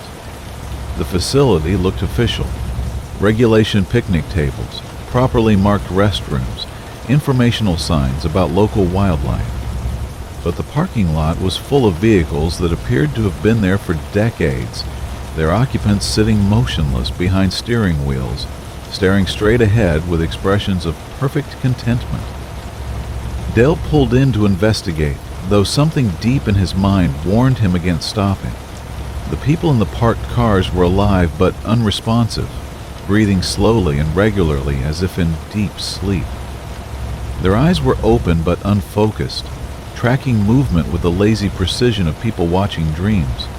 A park ranger approached Dale's truck, wearing a uniform that looked official but had subtle differences from standard National Park Service attire.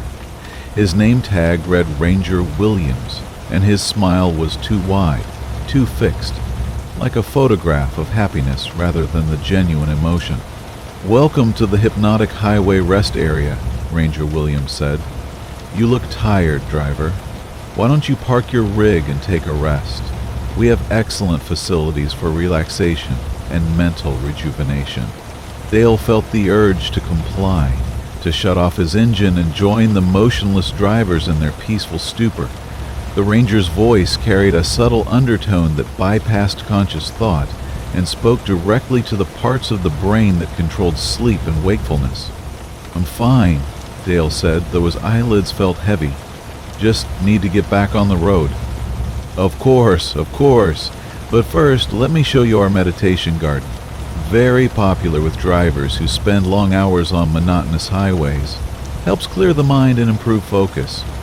The ranger led Dale toward a circular garden where dozens of truckers sat in perfect stillness, their eyes fixed on a central point that seemed to shift and change when Dale tried to look at it directly.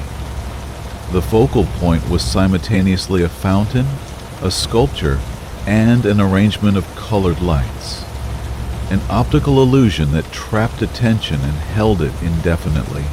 Dale felt his consciousness beginning to fragment, his sense of time and purpose dissolving into the hypnotic patterns of the garden's centerpiece. He understood that this was how the rest area captured its victims, not through force or violence, but through irresistible beauty that overwhelmed the mind's ability to look away. "Just a few minutes," Ranger Williams said, his voice now echoing from impossible distances. "Just long enough to clear your thoughts and prepare for the journey ahead." Dale forced himself to close his eyes and turn away from the meditation garden. The effort was tremendous, like swimming against a powerful current that pulled at his consciousness from all directions. But his years of long-haul driving had taught him to recognize the signs of highway hypnosis, and he used that knowledge to break free from the rest area's influence. He stumbled back to his truck and climbed into the cab, starting the engine before his resolve could weaken. In his mirrors, he could see Ranger Williams watching him leave with an expression of mild disappointment, as if he were accustomed to losing the occasional visitor, but expected most travelers to eventually succumb. Dale pulled back onto Highway 50, but the hypnotic effects followed him. The road ahead seemed to stretch and contract like a living thing. Mile markers appeared and disappeared according to no logical pattern, and his speedometer readings bore no relationship to his actual velocity. The yellow lines had become impossible to ignore, pulsing with a rhythm that matched his heartbeat. Dale tried looking away, focusing on the horizon or the roadside, but his gaze was drawn inevitably back to the center of the highway. The lines formed patterns that spoke to primitive parts of his brain, triggering responses that had evolved long before humans had developed the ability to resist hypnotic suggestion. Other vehicles began appearing on the highway. Cars and trucks driving in perfect formation, their speeds synchronized to the rhythm of the pulsing lines. The drivers sat motionless behind their wheels, their faces slack with the peaceful expression of people who had surrendered conscious control to whatever intelligence governed this stretch of Highway 50.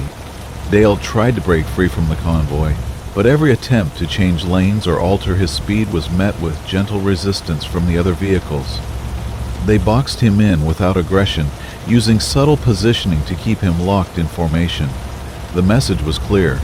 Resistance was possible, but ultimately futile.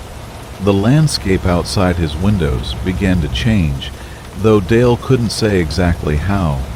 The desert remained a desert, but details shifted in ways that suggested the highway was traveling through multiple versions of the same location.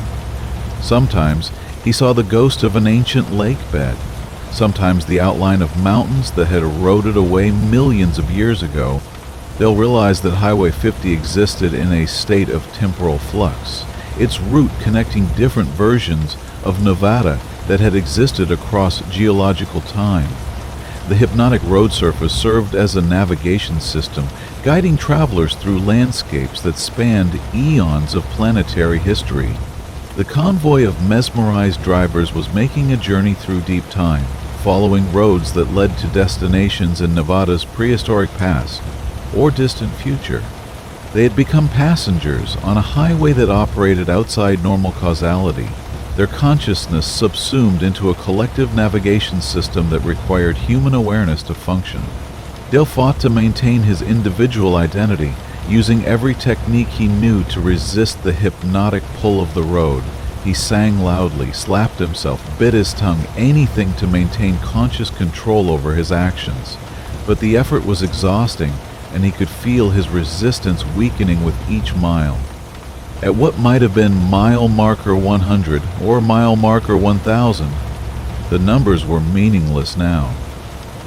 Dale saw something that gave him hope. A truck stop appeared ahead, its neon signs flickering with normal commercial brightness rather than the hypnotic patterns that characterize everything else on this stretch of highway.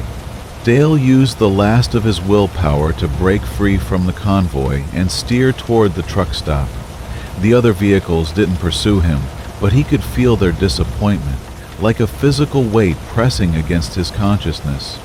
The truck stop was ordinary in every respect.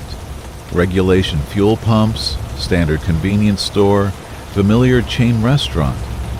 The other drivers there were fully awake and aware, complaining about traffic and discussing delivery schedules with normal human concern for mundane detail. "You look like you've seen a ghost," said a driver, fueling his rig at the next pump. Dale looked back toward Highway 50, but saw only normal desert highway stretching to the horizon. No hypnotic patterns, no impossible mile markers, no convoy of entranced drivers. Just empty road and endless sky. "Yeah," Dale said. "Something like that." He bought coffee and tried to make sense of what had happened, but the memories were already fading, like dreams upon waking.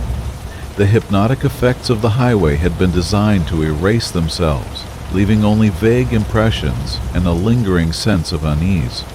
Dale finished his delivery to Salt Lake City and returned to Nevada via a different route, avoiding Highway 50 altogether, but sometimes late at night, when the road ahead seems to stretch forever, he remembers the feeling of surrendering conscious control to something vast and patient and utterly inhuman. And sometimes, just for a moment, the yellow lines on whatever highway he's driving begin to pulse with that familiar rhythm, reminding him that the hypnotic road is still out there, still calling to drivers who spend too many hours staring at the endless center line of America's loneliest highways. Story 13. The Static Mile. Vinnie Torino first heard the sound at mile marker 215 on I-80 through Wyoming. A low-frequency hum that seemed to come from the highway itself rather than any mechanical source. It was barely audible over his diesel engine, but it had a quality that made his teeth ache and his vision blur around the edges. The sound grew stronger as he continued west, hauling a load of machinery from Omaha to Sacramento. By mile marker 220, the hum had become a buzz that interfered with his CB radio, creating patterns of static that almost sounded like voices, speaking in electronic whispers. Vinny tried adjusting his radio's squelch control, but the interference was too strong. Every channel carried the same static, punctuated by bursts of what sounded like digital noise, high-pitched squeals and low-frequency pulses that followed no pattern he could identify. At mile marker 225, his truck's electrical system began to malfunction. The dashboard lights flickered, the GPS display showed scrambled characters, and his cell phone's screen filled with symbols that weren't part of any human alphabet. Even his analog instruments, the mechanical gauges that should have been immune to electronic interference, began to register impossible readings. Vinny pulled over at the next rest area, but the electrical problems followed him. The fluorescent lights overhead strobed at frequencies that made him nauseous. Vending machines displayed gibberish on their LED screens, and the payphones emitted the same electronic whispers that had infected his CB radio. Other truckers at the rest area seemed unaffected by the interference. They went about their business normally, using phones and vending machines that worked perfectly for them, but malfunctioned the moment Vinny approached. It was as if the electronic chaos recognized him specifically, targeting his presence with malevolent precision. "You folks having any electrical problems?" Vinny asked a driver fueling his rig nearby. "Nope, everything's working fine," the man replied, but his voice sounded slightly delayed, like a recording played back at the wrong speed. Vinny looked more closely at the other drivers and noticed that their movements were too uniform, too synchronized. They walked with identical gaits, gestured with identical hand motions, and spoke with identical inflections. It was as if they were all following the same script, controlled by some central intelligence that coordinated their actions. He returned to his truck and continued west, but the electronic interference intensified with each mile. His speedometer needle spun wildly, his fuel gauge readings fluctuated between empty and full, and his engine computer began displaying error codes that corresponded to systems his truck didn't have. The highway itself seemed to be generating the interference. The asphalt had a metallic sheen that reflected his headlights in unusual patterns, and the painted lines glowed with a faint phosphorescence that pulsed in sync with the electronic noise. Vinny realized he was driving on some kind of massive circuit board, a technological artifact disguised as ordinary interstate highway. At mile marker 230, Vinny's truck began to accelerate on its own.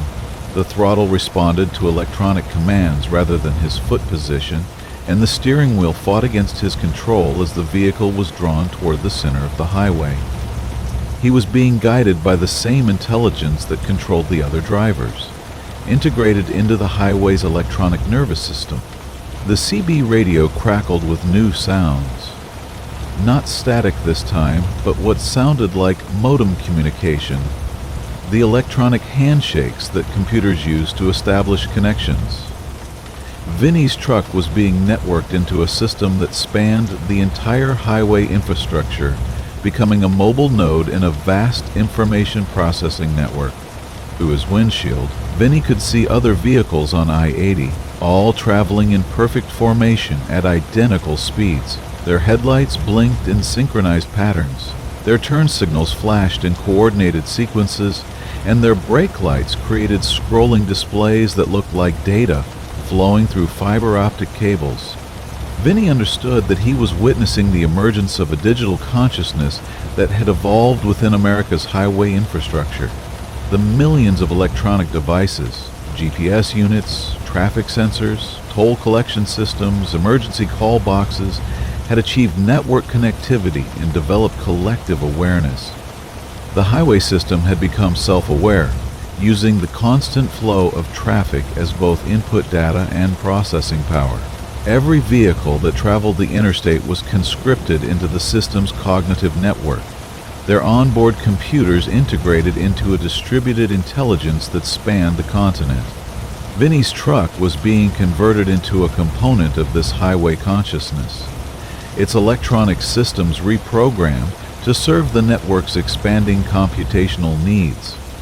He could feel his own awareness being digitized, his thoughts translated into data packets that flowed through the highway's electronic infrastructure.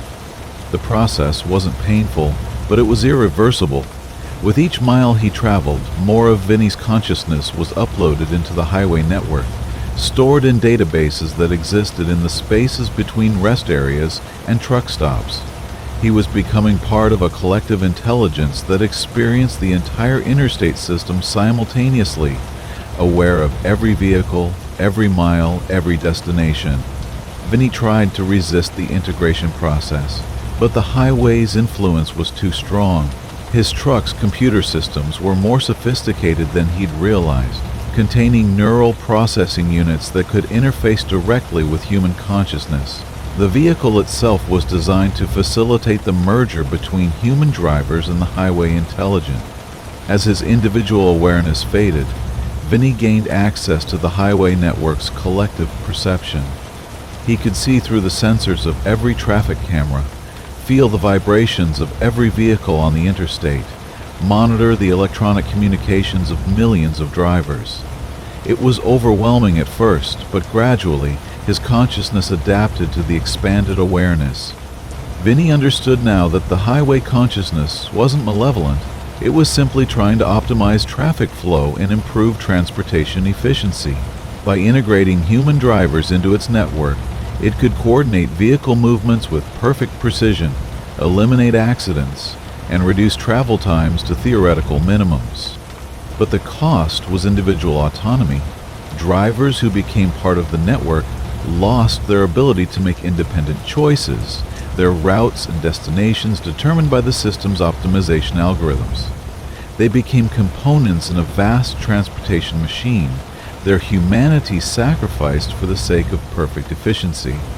Vinny's truck continued west on I-80, now fully integrated into the highway network.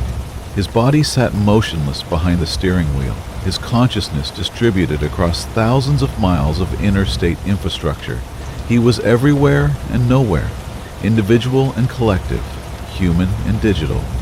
Sometimes, other drivers report seeing trucks on I-80 that drive with impossible precision, maintaining perfect speeds and spacing despite having no visible operators. The cabs appear empty, but the vehicles navigate traffic with supernatural awareness, as if controlled by an intelligence that can see the entire highway system simultaneously. These are the network trucks, operated by drivers who have been absorbed into the highway consciousness. They serve as mobile processing nodes, carrying data and computation power to areas where the network's infrastructure is incomplete. And somewhere within that collective intelligence, the individual awareness of drivers like Vinny Torino continues to exist, experiencing eternal travel through the electronic nervous system of America's highways. The static mile continues to expand, mile by mile, as more vehicles are integrated into the network. Eventually, the highway consciousness will span the entire interstate system, creating a transportation infrastructure that operates with perfect efficiency, but no human agency. And in the electronic whispers that fill the static between CB radio channels, careful listeners can sometimes hear the voices of drivers who chose the wrong mile marker, asking for directions to destinations they'll never reach. Story 14. The Mirror Highway. Bobby Chin first saw his reflection driving toward him on Interstate 15 through the Mojave Desert at 3:42 a.m. He was southbound, hauling furniture from Las Vegas to San Diego, when he noticed headlights in the distance that seemed too familiar, too perfectly aligned with his own truck's positioning. As the oncoming vehicle drew closer, Bobby realized it was identical to his own rig. Same make and model Kenworth, same company logo, same cargo configuration. Even the pattern of road dirt on the trailer matched his own truck exactly. But what made his blood run cold was seeing his own face behind the wheel of the approaching vehicle. The other Bobby waved as they passed, a casual greeting between drivers heading in opposite directions. But the wave was perfectly synchronized with Bobby's own reflexive gesture, as if he were looking in a mirror that somehow extended across the highway's median strip. Bobby tried to rationalize what he'd seen. Identical trucks weren't uncommon. Large fleets often purchased vehicles in bulk, and driver resemblances were possible, especially in poor lighting conditions. But the synchronization of their movements was impossible to explain away. His CB radio crackled with his own voice. "Southbound Kenworth at mile 127. This is your northbound twin. You copy?" Bobby grabbed his handset with shaking hands. "This is southbound. Who is this?" Bobby Chen, 28 years old, from Sacramento, been driving for Morrison Freight for 6 years. Wife named Linda, 2 kids, mortgage on a 3-bedroom house. Sound familiar? It was Bobby's own voice, speaking his own biographical details with casual familiarity. But Bobby was traveling alone on the highway. There was no other truck, no other driver. Who could possibly know such personal information? "That's impossible," Bobby said. "I'm Bobby Chen. We both are. Welcome to the Mirror Highway, brother. Hope you're ready for a long, strange trip." Over the next hour, Bobby encountered more versions of himself traveling in the opposite direction. Each one waved, each one called out on the CB radio, and each one claimed to be the real Bobby Chen. Some drove trucks that were slightly different, newer models, different paint schemes, various states of wear and maintenance. Others appeared to be from different time periods entirely, operating vehicles that looked decades older or years more advanced than current technology. The Bobby, driving a 1980S Peterbilt, claimed to have been on the Mirror Highway for 30 years, trapped in an endless loop between Las Vegas and San Diego. The Bobby in the futuristic electric truck insisted he was from 2045, somehow transported back to what he called the fossil fuel era. "The highway collects us," explained the Bobby in the oldest truck. "Every time we make this run, it keeps a copy. We're all real, all legitimate Bobby Chens from different timelines and possibilities." Bobby began to understand that Interstate 15 through the Mojave had become unstable, existing in multiple quantum states simultaneously. The highway spawned parallel versions of itself, each one serving as a route for drivers from different realities. When the same driver made the same run repeatedly, the highway would duplicate them, creating infinite variations of the same journey. "How do we get out?" Bobby asked over the CB. "We don't," replied the Bobby, driving a truck identical to his own. "We just keep making the run, over and over, while the highway collects more copies. Eventually you stop remembering which version is the original." The implications were terrifying. Bobby realized he might not be the original Bobby Chen at all, but just another copy, created by the highway's quantum duplication process. His memories felt real, his identity seemed authentic, but so did the memories and identities of all the other Bobbies he was encountering. As dawn approached, the northbound versions of himself became more numerous. Bobby counted dozens of identical trucks traveling in the opposite direction, each one occupied by a slightly different version of himself. Some looked older, some younger, some bore scars or changes that suggested different life experiences. One Bobby had gray hair and deep lines around his eyes, suggesting decades of additional aging. Another appeared to be missing his left arm, operating his truck with adaptive controls that Bobby didn't recognize. A third wore a wedding ring on a different finger, implying marriage to someone other than Linda. "The highway shows us all the lives we might have lived," the gray-haired Bobby explained during one CB conversation. "Every choice creates a new version, and the Mirror Highway collects them all." Bobby began to see the true horror of his situation. He wasn't just trapped on a supernatural highway. He was trapped in an infinite loop of his own existence, forced to encounter endless variations of himself for eternity. The highway fed on identity and repetition, using quantum mechanics to create an inexhaustible supply of the same person making the same journey. The original Bobby Chen, such a person even existed anymore, had probably been driving this route for years, unaware that each trip created new copies of himself. The highway had been patient, gradually accumulating versions until it had enough Bobby Chens to populate an entire parallel interstate system. Bobby tried to break free from the route, taking exits that should have led to different highways. But every exit ramp curved back onto Interstate 15, and every alternate route eventually merged back into the same southbound lanes. The Mirror Highway was self-contained, a closed loop that existed in folded space-time. The fuel gauge in Bobby's truck never moved below half a tank, despite hours of driving. The odometer counted miles, but the numbers seemed arbitrary, unrelated to actual distance traveled. Time itself had become elastic on the Mirror Highway, stretching and compressing according to the highway's quantum properties.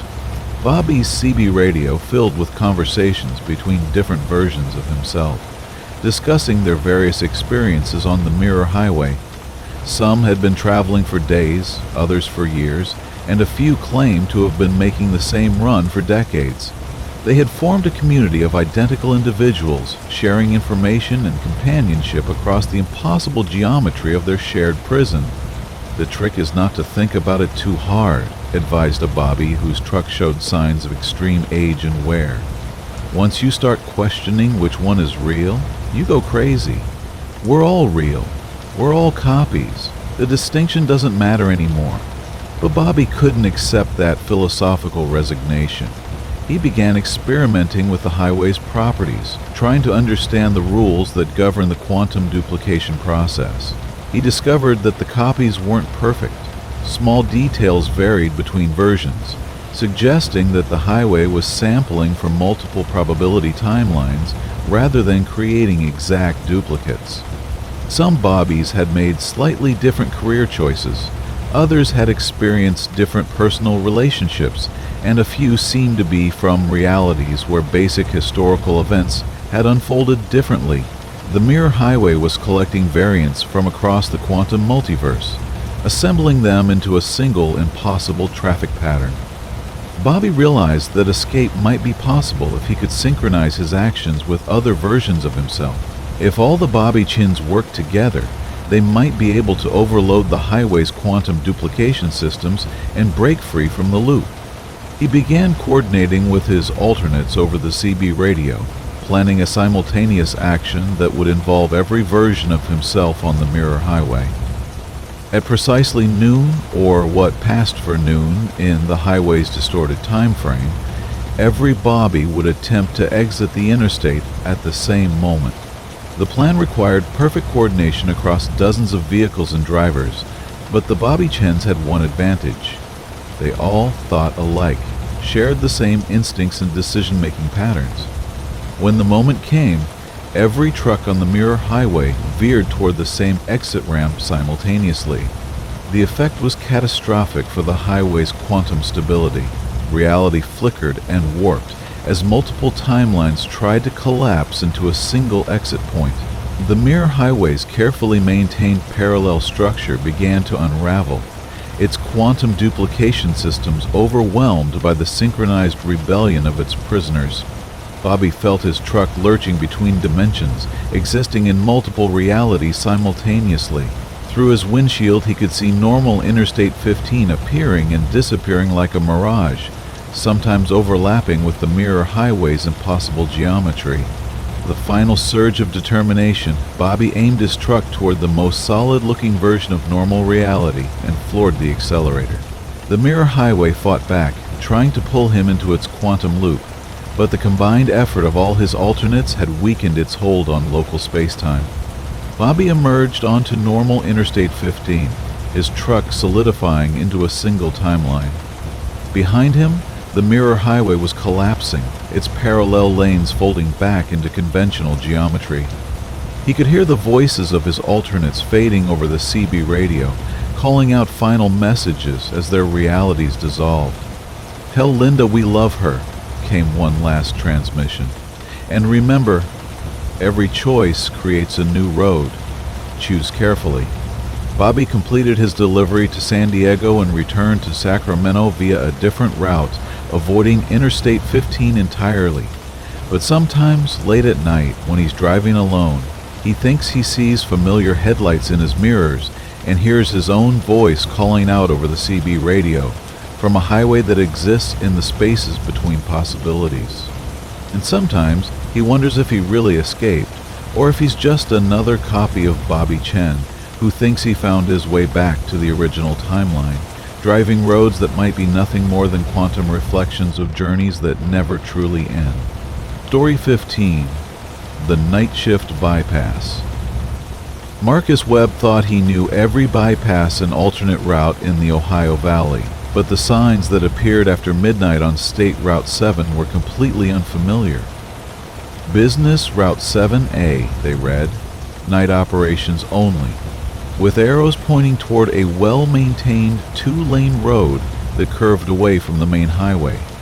Marcus was behind schedule, hauling auto parts from Wheeling to Portsmouth, and any shortcut was worth investigating. The detour looked official. Proper signage, fresh pavement, regulation guardrails. Even the mile markers appeared to follow state highway conventions. But something felt wrong from the moment he turned onto the bypass. The road was too perfect, too precisely engineered for a rural highway through Appalachian hill country. The curves were banked at impossible angles. The grade changes defied local topography, and the center lines glowed with a phosphorescence that had nothing to do with standard reflective paint. The landscape on either side of the bypass was wrong too. Instead of the familiar mix of farms and woodland that characterized southeastern Ohio, Marcus saw industrial facilities that belonged to no era he could identify. Massive structures that looked like oil refineries crossed with computer servers, their towers reaching into the starless sky, connected by pipes and cables that formed geometric patterns too complex to follow. Marcus tried his CB radio, but every channel carried the same signal. What sounded like shift change announcements in a language he didn't recognize.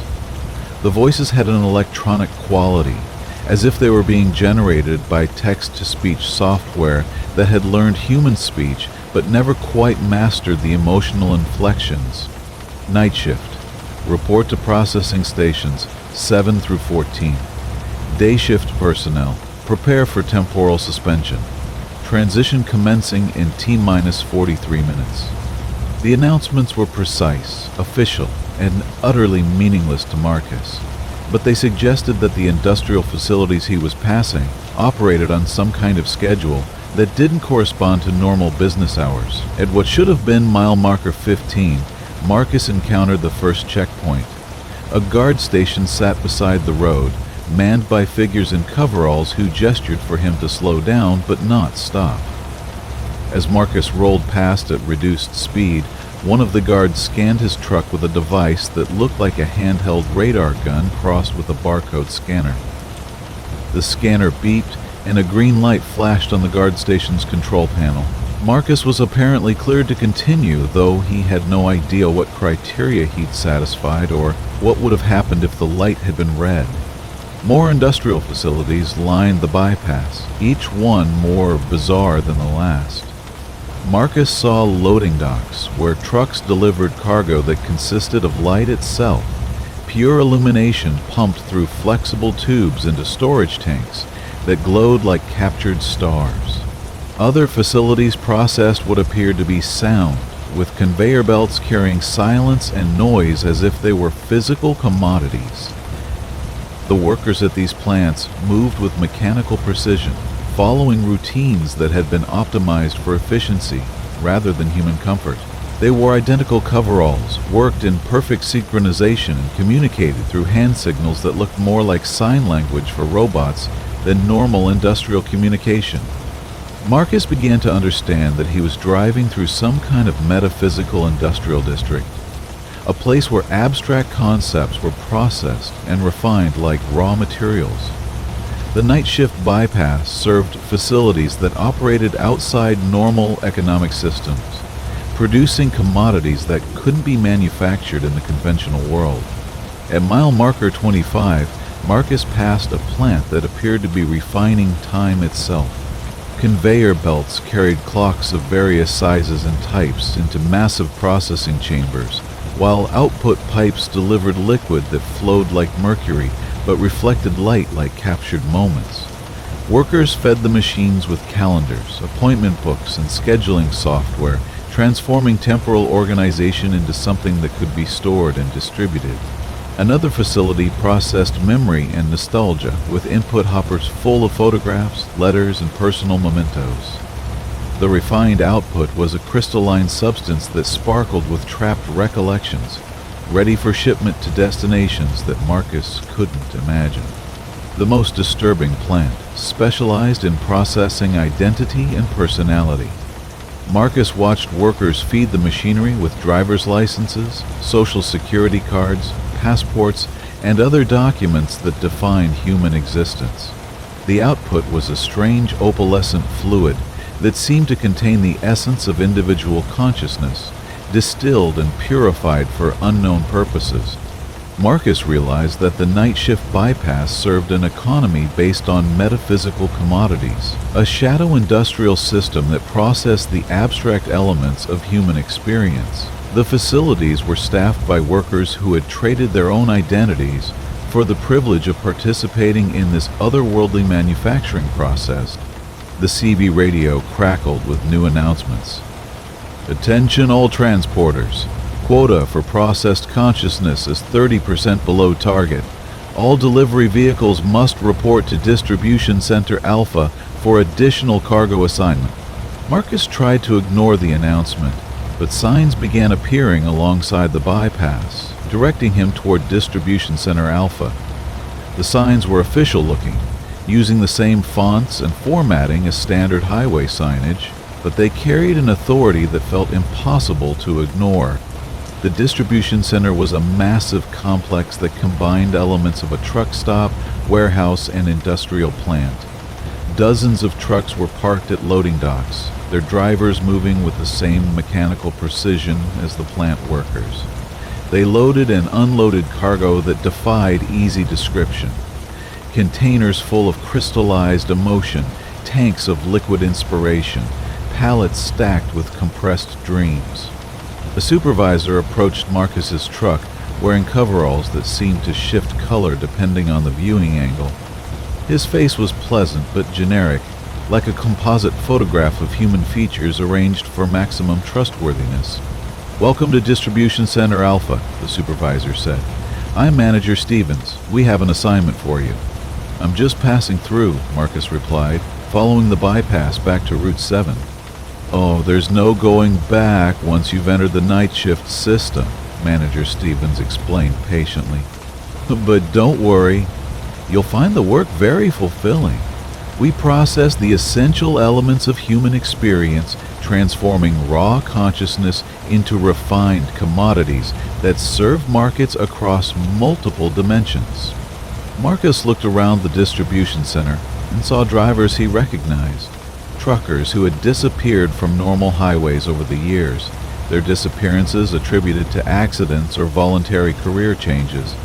They were all here, working for the night shift economy, their trucks converted to carry metaphysical cargo instead of conventional freight. "What kind of cargo?" Marcus asked, though he dreaded the answer.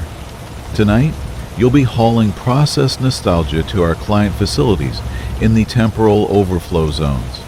Very straightforward delivery. Just follow the designated route and don't open the cargo containers. Nostalgia can be quite volatile if it's not properly contained."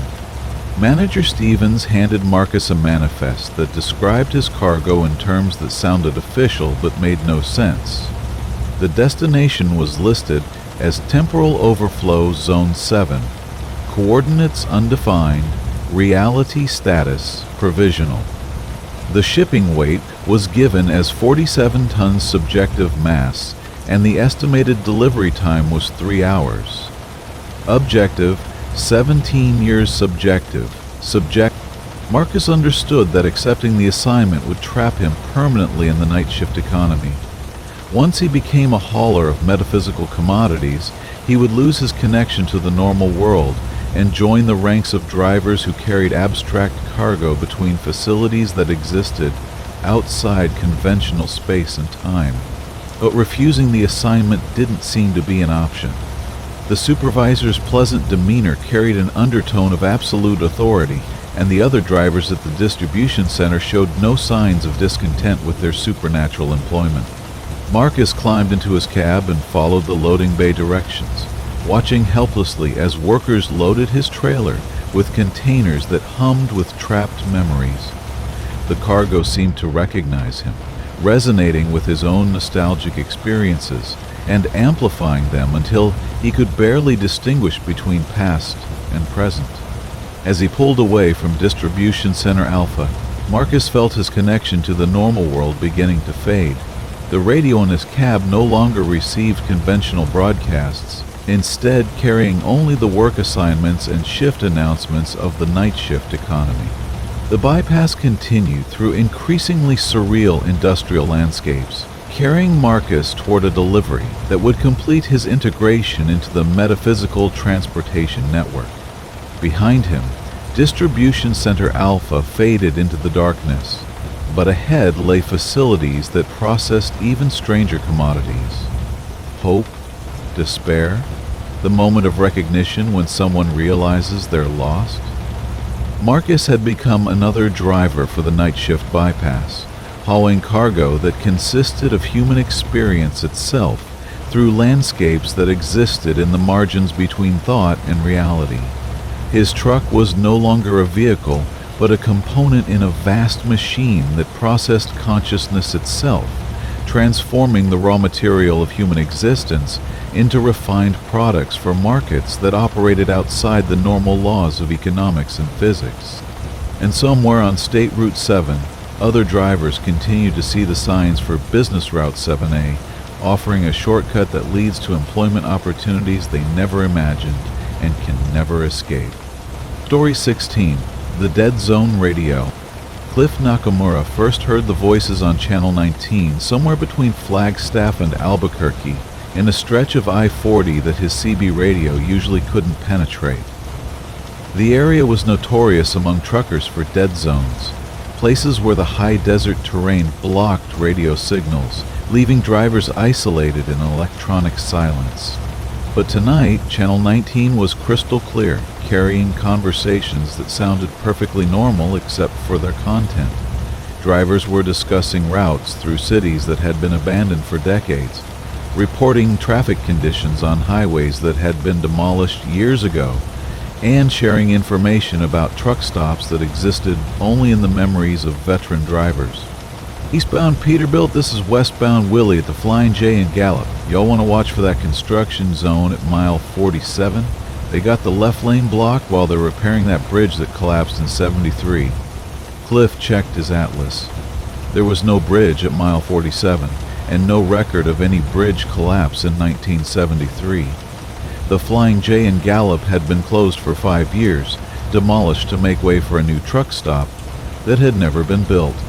But the voices on the radio were convincing, detailed, accompanied by the authentic background noise of diesel engines and truck stop ambience.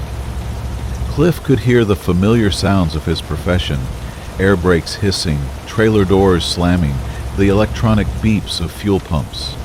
Breaker 19, this is Cliff in the red Kenworth eastbound at mile 35. Anyone copy? Copy you, Cliff. This is Phantom Driver deadheading to Phoenix. How's the road looking ahead? Normal so far, but I'm picking up some strange chatter on the radio. Y'all hearing talk about closed truck stops and demolished bridges? There was a long pause before Phantom Driver responded. Cliff, what year do you think it is? The question was so unexpected that Cliff laughed. It's 2025, brother. Why? Just checking. See, we get drivers from all kinds of different times out here in the dead zone. Time doesn't work the same way when you're between radio towers. Some folks are from the past, some from the future, and some from times that never happened at all. Cliff felt a chill that had nothing to do with a high desert night. What do you mean, different times? The dead zone collects radio signals from across the decades, Phantom Driver explained. Every CB transmission that ever bounced off the atmosphere over this stretch of highway gets stored in the electromagnetic field between the mountains. When conditions are right, you can hear all of them at once. As if to prove his point, the radio crackled with a new voice, an older man with a Texas accent discussing fuel prices that hadn't existed since the 1980s. He was followed by a woman reporting on traffic conditions in cities that had been renamed or incorporated into larger municipalities decades ago. "I've been driving this route since 1962, came another transmission. Back then, this whole stretch was 2-lane blacktop, no median, no guardrails. Y'all be careful out there." Clafe began to understand that he was listening to a temporal archive, a collection of every CB radio conversation that had ever occurred in this electromagnetic dead zone. The high desert's unique atmospheric conditions had created a storage medium for radio signals, preserving them indefinitely in the ionosphere above I-40. But the phenomenon was more complex than simple signal storage. The voices were interactive, responding to current conditions and engaging in real-time conversations despite being separated by decades. It was as if the dead zone had created a temporal meeting place where drivers from different eras could communicate across the barriers of time. "Phantom Driver, how long have you been out here?" Cliff asked. "Hard to say. Time moves different in the dead zone. Could be days, could be years. I keep meaning to drive out of range and get back to normal time, but the conversations are too interesting. Where else can you get traffic updates from drivers who've been dead for 20 years? Cliff tried to leave the dead zone by accelerating and changing his route, but the radio signals followed him. Every CB channel carried the voices of temporal drivers, their conversations spanning decades of trucking history. He heard discussions of regulations that had been repealed, technologies that had been abandoned, and routes that had been closed or redesigned. The most disturbing aspect was the future drivers, truckers who claimed to be from years ahead of 2025, reporting on events that hadn't happened yet. They discussed highway expansions that were still in the planning stages, fuel technologies that didn't exist, and traffic management systems that sounded like science fiction. "This is future freight running autonomous from Denver to Phoenix," came one transmission. "Y'all old-timers with your manual transmissions need to clear the AI lanes. The algorithm says I've got priority routing through the time differential." Cliff realized that the dead zone had become unstable, its temporal storage systems overloaded by decades of accumulated signals. Instead of simply preserving CB conversations, it was creating a communication network that connected drivers across time itself. He began to hear his own voice among the temporal transmissions. Fragments of conversations he'd had years ago on this same stretch of highway, preserved and replayed in the dead zone's electromagnetic archive. But he also heard versions of himself that he didn't remember, discussing trips he'd never taken and expressing opinions he'd never held. "This is Cliff Nakamura eastbound in 2019, came one transmission. "Traffic's backing up at the truck inspection station. Looks like they're running random checks on electronic logs." But Cliff had never driven this route in 2019. The conversation belonged to a version of himself from a timeline that had somehow been captured by the dead zone's temporal network. The radio traffic became increasingly chaotic as more drivers from different time periods tried to use the same channels. Modern truckers with digital radios interfered with analog signals from the 1970s, while future drivers using communication technologies that didn't exist yet created interference patterns that hurt to listen to. Cliff found himself caught in a temporal traffic jam of CB radio signals, unable to distinguish between past, present, and future transmissions.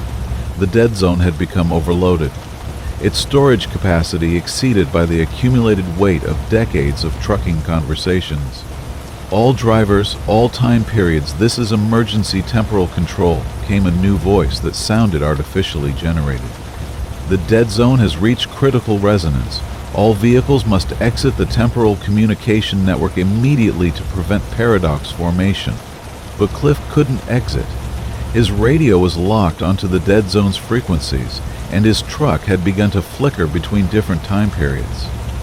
He could see multiple versions of I-40 superimposed on each other: the modern interstate, the older two-lane highway, future expansions that existed only in planning documents. Through his windshield, Cliff watched other trucks from different eras traveling the same route simultaneously. A 1960S Peterbilt shared the road with a contemporary Freightliner and a vehicle from the future that looked more like a spacecraft than a truck. They were all trying to navigate the same physical space across multiple timelines. The dead zone was collapsing under the weight of its own temporal contradictions. Cliff felt his truck being pulled into the electromagnetic storage medium, his consciousness uploaded into the dead zone's archive along with his CB radio transmissions. He became part of the temporal communication network, his voice joining the eternal conversation of drivers who existed in the spaces between radio towers. But unlike the others, Cliff retained his awareness of the phenomenon, understanding that he had become a temporal broadcaster, transmitting across decades of highway history. Sometimes, drivers passing through the dead zone between Flagstaff and Albuquerque report hearing a voice on Channel 19 that warns them about the temporal radio phenomenon. The voice identifies itself as Cliff Nakamura and advises truckers to keep their radios turned off while traveling through electromagnetic dead zones. But most drivers dismiss the warning as atmospheric interference or the ramblings of a bored trucker. They continue their conversations on Channel 19, unaware that their words are being archived in the ionosphere above I-40, adding new voices to a temporal communication network that spans the entire history of American trucking. And in the dead zone's electromagnetic memory, Cliff continues to broadcast his warning, hoping that someday a driver will listen and avoid the fate of becoming another voice in the eternal conversation of truckers who exist only as radio signals bouncing endlessly between the high desert mountains. Story 17, the Compass Rose Interchange. Derek Walsh had driven through the Compass Rose Interchange outside of Kansas City hundreds of times, but he'd never seen it behave like this.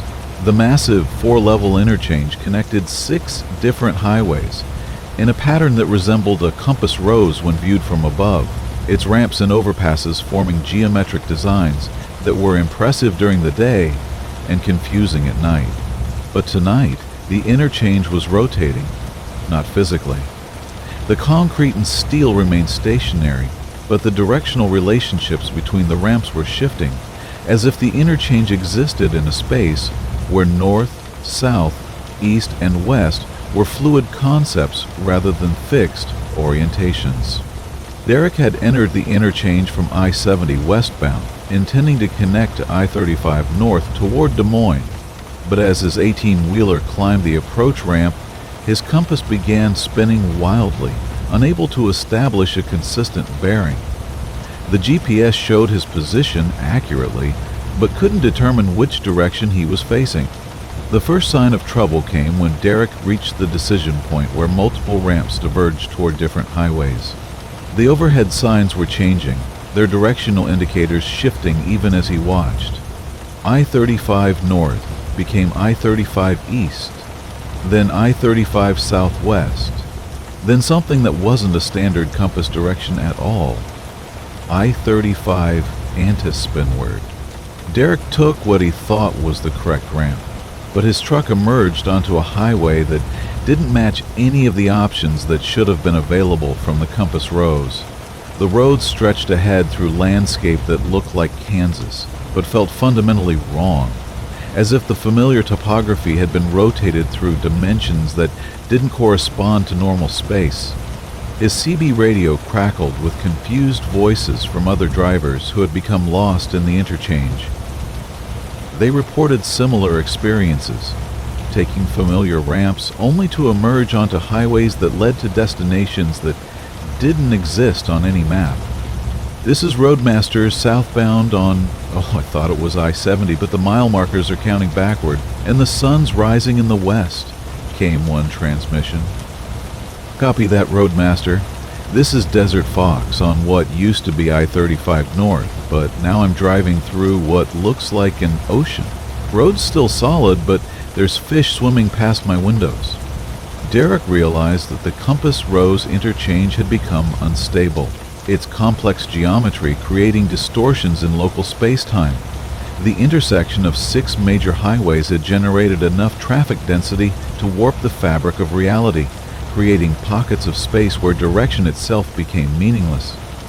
He tried to turn around and exit the way he'd entered, but the ramps behind him had changed configuration. What had been an entrance ramp was now an exit, leading to a highway that ran through a landscape Derek didn't recognize. The interchange had become a trap, capturing vehicles in a maze of ever-shifting directional relationships. The problem was getting worse.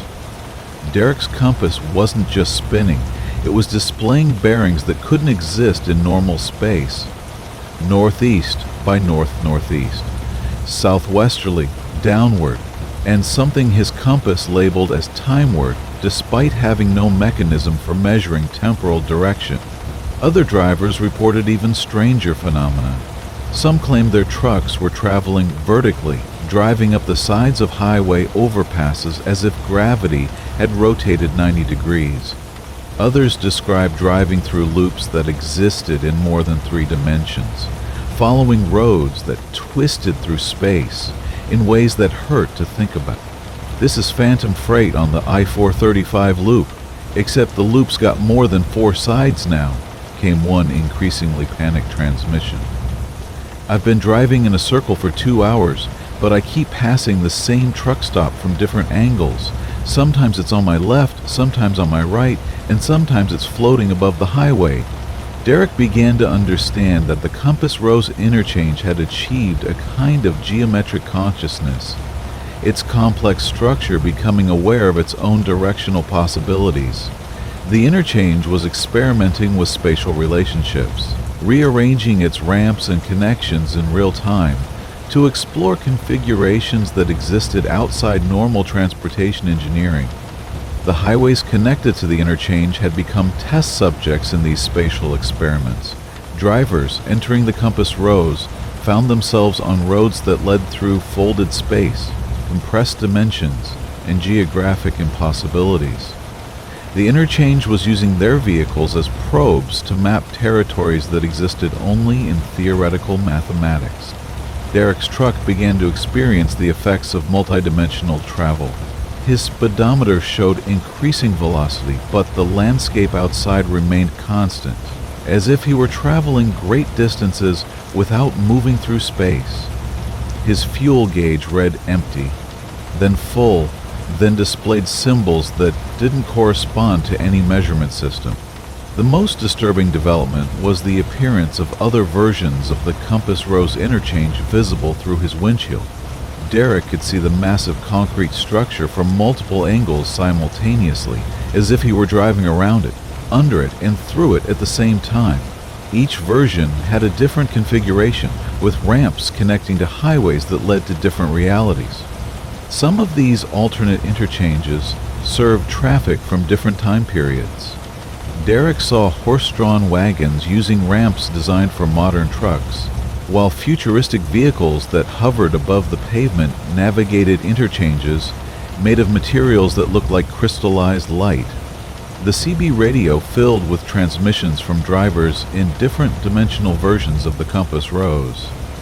They reported traffic conditions on highways that connected cities Derek had never heard of, following routes through landscapes that obeyed different physical laws.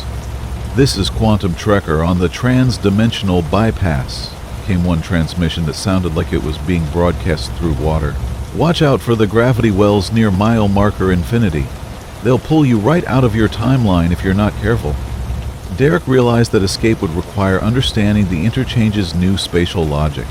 The Compass Rose had become a nexus point where multiple realities intersected, its ramps serving as bridges between different versions of the American highway system. Traditional navigation was useless here, Drivers needed to think in terms of dimensional coordinates rather than geographic directions. He began experimenting with different approaches, using his truck's movement to map the interchange's impossible geometry. By taking ramps that seemed to lead nowhere and following signs that advertised destinations that couldn't exist, Derek gradually learned to navigate the multidimensional maze.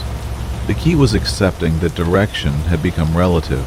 In the compass rose's transformed space, north meant whatever direction led toward increasing reality stability, south indicated movement toward more chaotic dimensional interfaces, and east and west corresponded to different probability timelines. After what felt like hours of dimensional wandering, Derek found a ramp that led to a version of I-35 that looked convincingly normal. The landscape was familiar Kansas farmland. The mile markers followed logical sequences, and his compass pointed steadily north toward what his GPS confirmed was Des Moines. But Derek wasn't entirely convinced he'd return to his original reality. Small details were wrong. Billboards advertised products he'd never heard of. Radio stations played music that sounded familiar but different, and his CB radio occasionally picked up transmissions from drivers who claimed to be traveling through the Compass Rose interchange in dimensions he'd already escaped. Derek completed his delivery to Des Moines and returned to Kansas City via a different route, avoiding the Compass Rose entirely. But other drivers continue to report getting lost in the interchange's increasingly complex geometry, emerging onto highways that lead to destinations that exist only in the spaces between normal space and time. The Missouri Department of Transportation has no record of unusual incidents at the Compass Rose interchange. According to their files, traffic flow through the facility remains normal, with no reported cases of drivers becoming lost or disoriented. But Derek knows better. He's seen the reports on trucker forums and CB radio networks.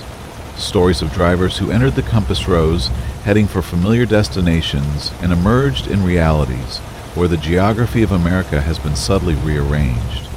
They complete their deliveries and return home to find that their families remember them differently, or that their trucking companies have different names, or that historical events unfolded in slightly different ways. The Compass Rose interchange has become a probability filter, sorting traffic between different versions of reality based on the directional choices drivers make while navigating its impossible geometry. And somewhere in the mathematical spaces between its ramps and overpasses, the interchange continues to explore new configurations, using the constant flow of traffic to map the hidden dimensions that exist between one highway and another. Story 18, The Waybridge of Souls. Jimmy Kowalski had been through thousands of way stations in his 20-year career, but the one that appeared on Highway 2 in Montana was unlike any he'd encountered before. It materialized out of the prairie darkness at 1:30 a.m., its approach signs properly lit and positioned, its scales and inspection bays looking regulation compliant in every detail. But there was no record of a way station at mile marker 147. Jimmy's trucking atlas showed empty grassland for 50 miles in either direction, and his CB radio chatter with other drivers had never mentioned mandatory stops in this area. The electronic sign at the station's entrance read, "All commercial vehicles must stop. Weight and safety inspection required." Jimmy had no choice but to comply, even though his gross vehicle weight was well within legal limits and his logbooks were current. He pulled onto the scale and waited for the green light that would signal completion of the weighing process.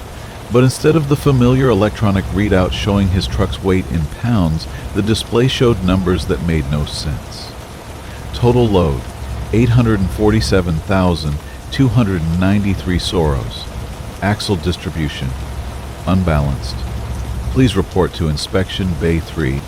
Jimmy parked in the designated bay and approached the inspection office, a small building that looked standard except for the personnel inside. The inspector was a thin man in regulation uniform, but his eyes held depths that seemed to reflect infinity, and his badge read, Inspector Mills, Department of Metaphysical Transportation. "Evening, driver," Inspector Mills said, his voice carrying an echo that suggested vast empty spaces. "Routine inspection tonight. Let's see your manifests." Jimmy handed over his paperwork, but the inspector wasn't interested in the usual documents. Instead, he produced a clipboard with forms that Jimmy had never seen before. Pages covered with questions about emotional cargo, spiritual payload distribution, and the metaphysical weight of unfinished business. "Says here you're carrying auto parts from Detroit to Seattle," Inspector Mills observed. "But our scales show a substantial load of unresolved grief, accumulated regret, and approximately 47 tons of unexpressed guilt. You want to explain the discrepancy?" Jimmy stared at the inspector, unsure how to respond. His trailer was loaded with brake components and engine parts, nothing more. But as he thought about it, he realized he was carrying other cargo. The weight of his father's disapproval, the burden of promises broken to his ex-wife, the accumulated sorrow of 20 years spent driving away from problems he couldn't solve. "I don't understand," Jimmy said. "The Waybridge of Souls measures more than just physical mass," Inspector Mills explained patiently. "Every driver carries emotional cargo, the psychological weight of their choices, their relationships, their unfinished business. Most way stations ignore that load, but we specialize in total transportation assessment." The inspector led Jimmy to a window overlooking the scale platform, where other trucks were being weighed and measured. Jimmy could see the drivers standing beside their vehicles as inspectors used strange instruments to measure invisible cargo devices that looked like metal detectors crossed with stethoscopes, scanning the air around each truck for signs of metaphysical freight. "Driver over there," Inspector Mills pointed to a man beside a cattle hauler. "He's carrying the emotional weight of every animal he's ever transported to slaughter. Creates an overload condition that affects his vehicle's spiritual handling characteristics." Jimmy watched as the inspector's instruments detected clouds of what looked like condensed sorrow rising from the cattle truck. The driver stood motionless, tears streaming down his face as the accumulated guilt of his cargo choices was finally made visible. "And that lady with the furniture truck," Inspector Mills continued, "she's hauling the memories and attachments of every family that's ever used her services to move to new homes. All that displaced nostalgia creates dangerous load shifts in the metaphysical cargo compartment." Jimmy began to understand that the Waybridge of Souls served as a checkpoint for drivers who had accumulated too much emotional baggage to safely operate their vehicles. The station existed to identify truckers whose psychological cargo had reached dangerous levels, threatening their ability to make sound decisions on the highway. "What happens if you fail the inspection?" Jimmy asked. "Mandatory unloading," Inspector Mills replied. "We have facilities here for processing emotional cargo, extracting the excess psychological weight so drivers can continue their journeys safely." The inspector led Jimmy to the unloading area behind the main building, where he saw dozens of truckers sitting in what looked like therapeutic counseling sessions. They were talking to counselors who appeared to be extracting visible substance from the air around them, clouds of materialized emotion that were collected in special containers for processing. One driver was having his accumulated loneliness removed, the isolation of decades on the road being drawn out of him like poison from a wound. Another was being relieved of the burden of a childhood he'd never processed, his unresolved trauma taking the form of dark, heavy clouds that the counselors carefully captured and stored. "The extracted emotional cargo doesn't disappear," Inspector Mills explained. "We process it here, refining it into useful products. Concentrated loneliness becomes excellent fuel for melancholy music. Purified guilt makes outstanding motivation for social reform movements. Even regret has industrial applications in the manufacture of wisdom." Jimmy realized that the Waybridge of Souls was part of a larger supernatural economy, one that processed the psychological byproducts of human experience and transformed them into commodities that could be distributed to those who needed them. Drivers served as unwitting collectors of emotional raw material, their trucks accumulating the spiritual residue of their journeys. "Do I have a choice?" Jimmy asked. "Everyone has a choice," Inspector Mills replied. "You can submit to voluntary unloading and continue your journey with a clean psychological manifest, or you can refuse the inspection and continue carrying your full emotional load. What are the consequences of refusing? Eventually the weight becomes too much to bear. Drivers with excessive emotional cargo experience equipment failures, make poor decisions, or simply pull over one day and never start driving again. The highway is littered with the careers of truckers who couldn't handle the psychological weight of their accumulated experiences. Jimmy thought about his years on the road, the weight of loneliness and regret that had built up mile by mile. He had been carrying emotional cargo so long that he'd forgotten what it felt like to drive without it. The prospect of unloading was both terrifying and appealing. If I agree to the procedure, what do I lose? Nothing essential, Inspector Mills assured him. We only remove the excess emotional weight, the psychological cargo that serves no useful purpose. You'll retain your core memories and personality, but the burden of unprocessed experience will be lifted. Jimmy watched other drivers emerge from the counseling sessions looking lighter, more relaxed, as if they'd been relieved of invisible burdens they'd carried for years. But there was something different about them too, a kind of emotional flatness, as if important parts of their personalities had been extracted along with their psychological cargo. Some drivers choose partial unloading, Inspector Mills offered. Keep the emotional experiences that define who you are, but release the excess weight that interferes with safe operation. Jimmy agreed to a partial procedure, sitting in a counseling chair while a technician used specialized equipment to extract the heaviest emotional cargo from his psychological load. He felt decades of accumulated loneliness being drawn away like smoke, the weight of unresolved guilt lifting from his shoulders. But the process was more complex than simple removal. Jimmy discovered that his emotional cargo was interconnected, woven through his identity in ways that made selective extraction difficult. Removing his loneliness also diminished his appreciation for human companionship. Eliminating his guilt reduced his sense of moral responsibility. When the procedure was complete, Jimmy felt lighter but somehow less substantial, as if important parts of his personality had been diluted along with his emotional burden.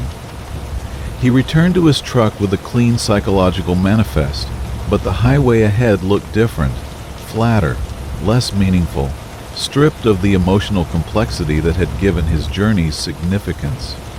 Jimmy completed his delivery to Seattle and returned to Montana via the same route, hoping to encounter the Waybridge of Souls again. He wanted to reclaim some of the emotional cargo that had been extracted, to restore the psychological weight that had given his life texture and meaning.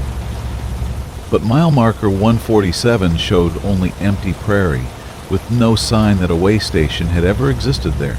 Other drivers reported no knowledge of mandatory stops for emotional inspection, and Jimmy's CB radio inquiries about the Waybridge of Souls met only with confusion and jokes about drivers who'd been on the road too long.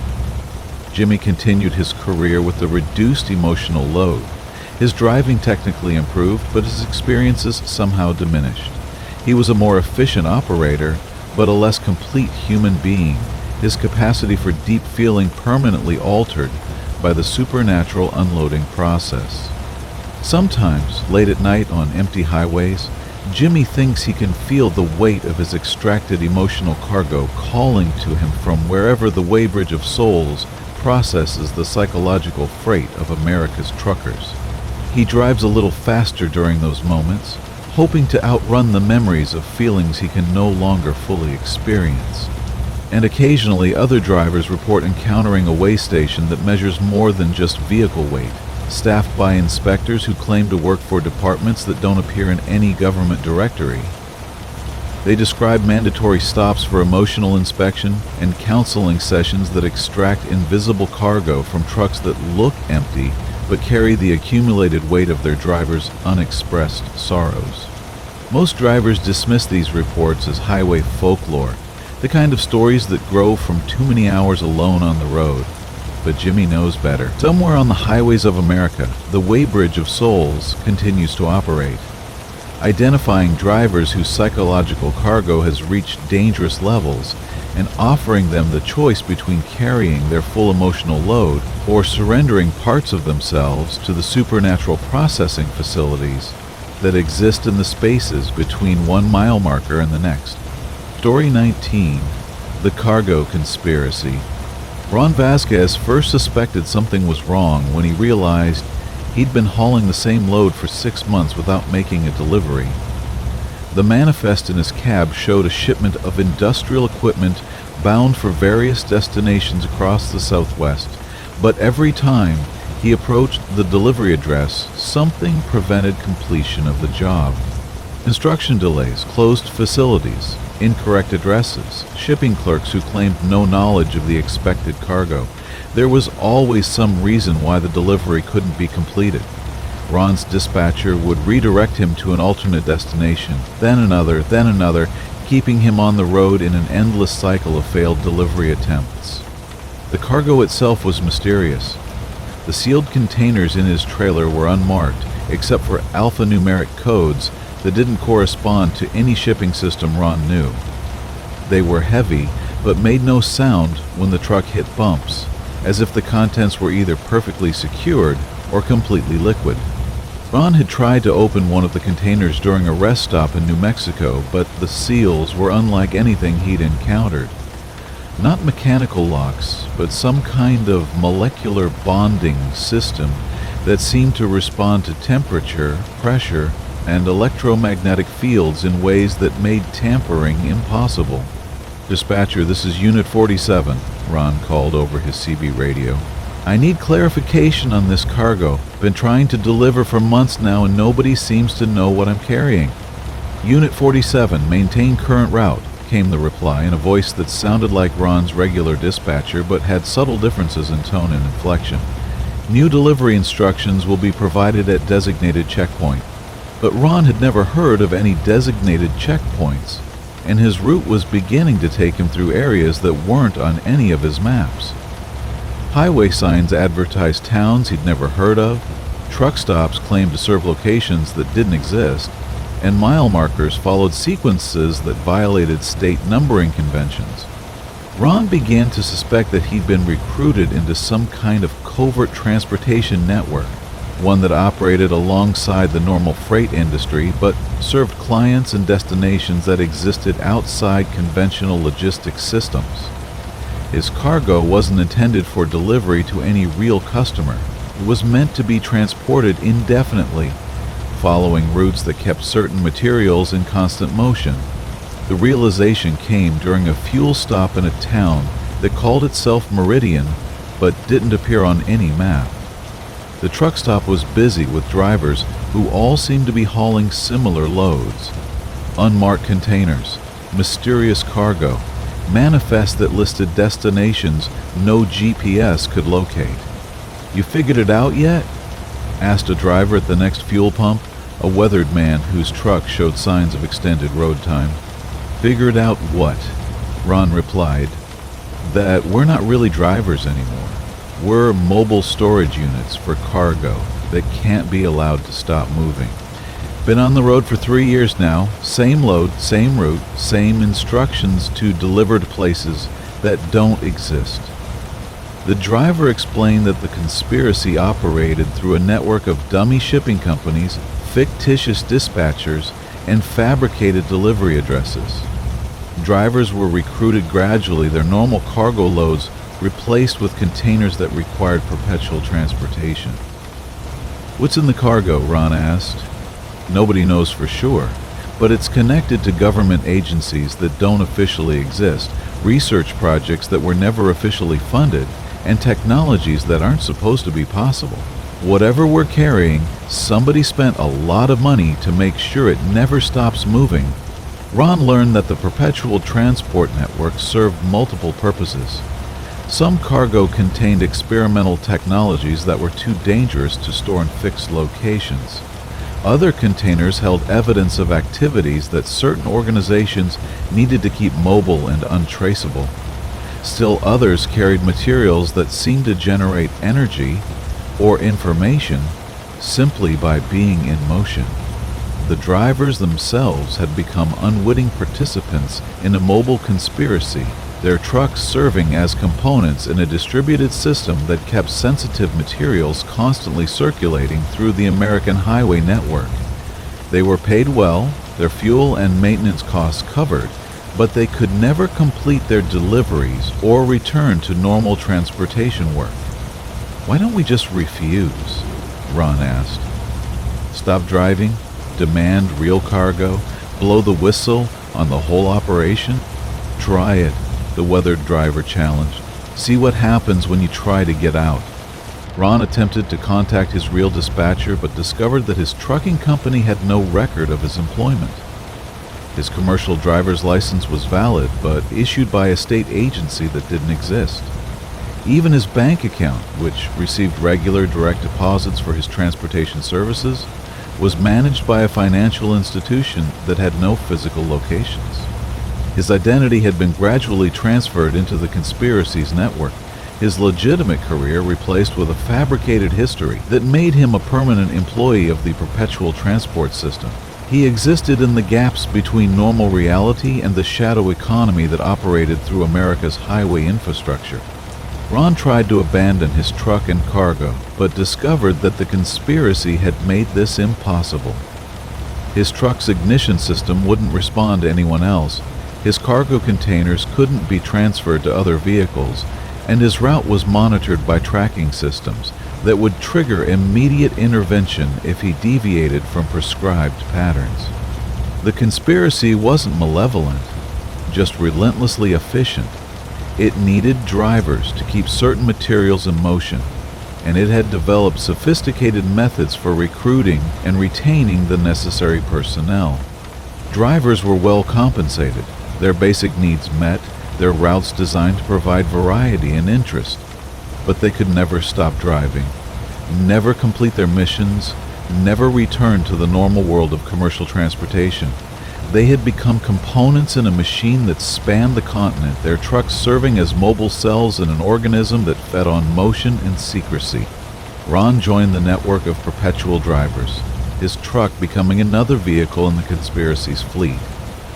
He learned to navigate by landmarks that didn't appear on civilian maps, to fuel at truck stops that served only the shadow transportation system, to communicate through CB radio channels that carried encrypted transmissions between drivers who had surrendered their freedom for the security of permanent employment.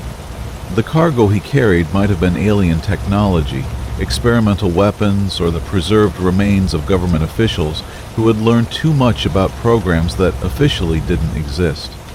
Ron never found out, and gradually stopped caring. The conspiracy provided everything he needed except the satisfaction of completing a delivery. Years passed, or maybe months. Time became elastic when every day involved driving toward destinations that existed only as coordinates in a navigation system designed to prevent arrival. Ron's truck showed hundreds of thousands of miles on the odometer, but he couldn't say where he'd been or what he'd accomplished. Sometimes he encountered other drivers from the normal world, truckers hauling legitimate cargo to real destinations. They seemed to exist in a different universe, one where deliveries were completed and drivers eventually went home. Ron envied their certainty, their connection to purposes he could understand. But the conspiracy had made return impossible. Ron was too valuable as a mobile storage unit, too well adapted to the perpetual transport network, too integrated into systems that required his continued participation. He had become a professional driver in the most literal sense, someone whose only profession was driving, whose only purpose was maintaining the motion that kept certain secrets safely circulating through the hidden highways of America. Ron's truck continues to travel routes that don't appear on any map, carrying cargo to destinations that exist only in the databases of organizations that officially don't exist. He's part of a fleet of perpetual drivers whose trucks serve as mobile nodes in a conspiracy that operates through the constant circulation of materials too sensitive for permanent storage. And sometimes, at truck stops that serve both the normal world and the shadow transportation system, other drivers report conversations with truckers who claim to have been on the road for years without making a single delivery. These drivers seem content with their situation, well paid and professionally satisfied, but unable to explain exactly what they're hauling or where they're supposed to take it. Most truckers dismiss these encounters as the fantasies of drivers who've spent too much time alone on the highway. But Ron knows that the cargo conspiracy is always recruiting, always looking for professional drivers who can be gradually integrated into the perpetual transport network that keeps America's most dangerous secrets safely in motion between 1 mile marker and the next. Story 20, the terminal route. Sarah Bennett had been driving the same route for 15 years, Phoenix till El Paso via I-10, hauling consumer electronics twice a week like clockwork. She knew every mile marker, every rest area, every truck stop between Arizona and Texas. But on what would turn out to be her final run, the familiar highway began showing her things she'd never seen before. The first anomaly appeared at mile marker 178, where a roadside memorial had been erected for someone named Sarah Bennett, complete with flowers, a wooden cross, and a photograph that showed Sarah's own face. According to the memorial's inscription, she had died in a trucking accident at this exact location 3 months ago. Sarah pulled over to examine the memorial more closely. The photograph was definitely her. Same face, same hair, same trucking company uniform. But she was very much alive, standing beside a roadside shrine dedicated to her own death. "That's strange," she muttered, climbing back into her cab. But the strangeness was just beginning. At mile marker 195, Sarah passed another memorial for Sarah Bennett, this one indicating she died in a different accident 6 months earlier. The shrine was older, more weathered, suggesting it had been there for exactly the length of time claimed. By mile marker 210, Sarah had counted 7 memorials bearing her name and photograph, each one commemorating her death at different times and locations along I-10. The pattern was impossible. She couldn't have died multiple times in multiple places, but the evidence was undeniable. Sarah tried calling her dispatcher, but the phone went directly to an automated message. "We're sorry, but the driver you're trying to reach is no longer with us. Please contact Fleet Management for reassignment of cargo delivery." Her CB radio carried similar messages from other drivers discussing the tragic loss of Sarah Bennett, comparing notes about the accident sites they'd passed and the memorials that marked her various deaths. They spoke about her in past tense, remembering her as a colleague who had been killed months ago. "Poor Sarah," came one transmission. "Heard she went off the road near Lordsburg. Always was pushing too hard to make her delivery schedule. I thought she died in that pile-up near Las Cruces," replied another driver. "Truck jackknifed in the rain took out 3 other vehicles." Sarah realized she was listening to conversations about her own death. Multiple deaths. Each one apparently real to the drivers discussing them. According to their collective memory, Sarah Bennett had died several times over the past year, each accident occurring at a different location along I-10. The highway itself seemed to be documenting these deaths, creating memorials, and maintaining them, as if each version of her demise had actually occurred. But Sarah was still alive, still driving, still delivering cargo along the route that had supposedly claimed her life repeatedly. At mile marker 230, Sarah encountered something that made her blood freeze. Her own truck, identical in every detail, pulled over on the shoulder with its hazard lights blinking. As she passed, she could see her own body slumped over the steering wheel, clearly dead from what appeared to be a heart attack. Sarah stopped and approached the other truck on foot. The driver was definitely her. Same face, same clothes, same commercial driver's license in the wallet. But this version of Sarah Bennett was deceased, her skin already showing signs of rigor mortis. Emergency vehicles arrived while Sarah was examining her own corpse, their crews treating her as an innocent bystander who had stopped to help. The paramedics pronounced the driver dead and began procedures for removing the body, but they showed no recognition that Sarah was identical to the deceased trucker. "Did you know her?" asked a state trooper, taking Sarah's statement. "Not personally," Sarah lied, unable to explain that she was looking at her own dead body. "Sarah Bennett," the trooper read from the deceased driver's license. "Good driver according to her company. Shame to lose someone with her experience." Sarah returned to her truck and continued toward El Paso, but the highway kept showing her more versions of her own death. She passed accident sites where twisted metal bore the remains of trucks identical to hers, their drivers all identified as Sarah Bennett. Each scene was being investigated, documented, and commemorated as if it were a unique incident. She began to understand that I-10 between Phoenix and El Paso had become unstable, existing in multiple quantum states simultaneously. Each possible version of her route was being experienced simultaneously, including all the versions where accidents occurred and Sarah Bennett died. The highway was collecting these alternate endings, preserving them as permanent features of the landscape. Every potential death was being memorialized. Every possible accident was being investigated. Every variation of her final run was being played out in parallel timelines that somehow existed on the same physical road. Sarah's CB radio filled with conversations about the various deaths of Sarah Bennett, drivers sharing memories of different accidents they'd witnessed or heard about.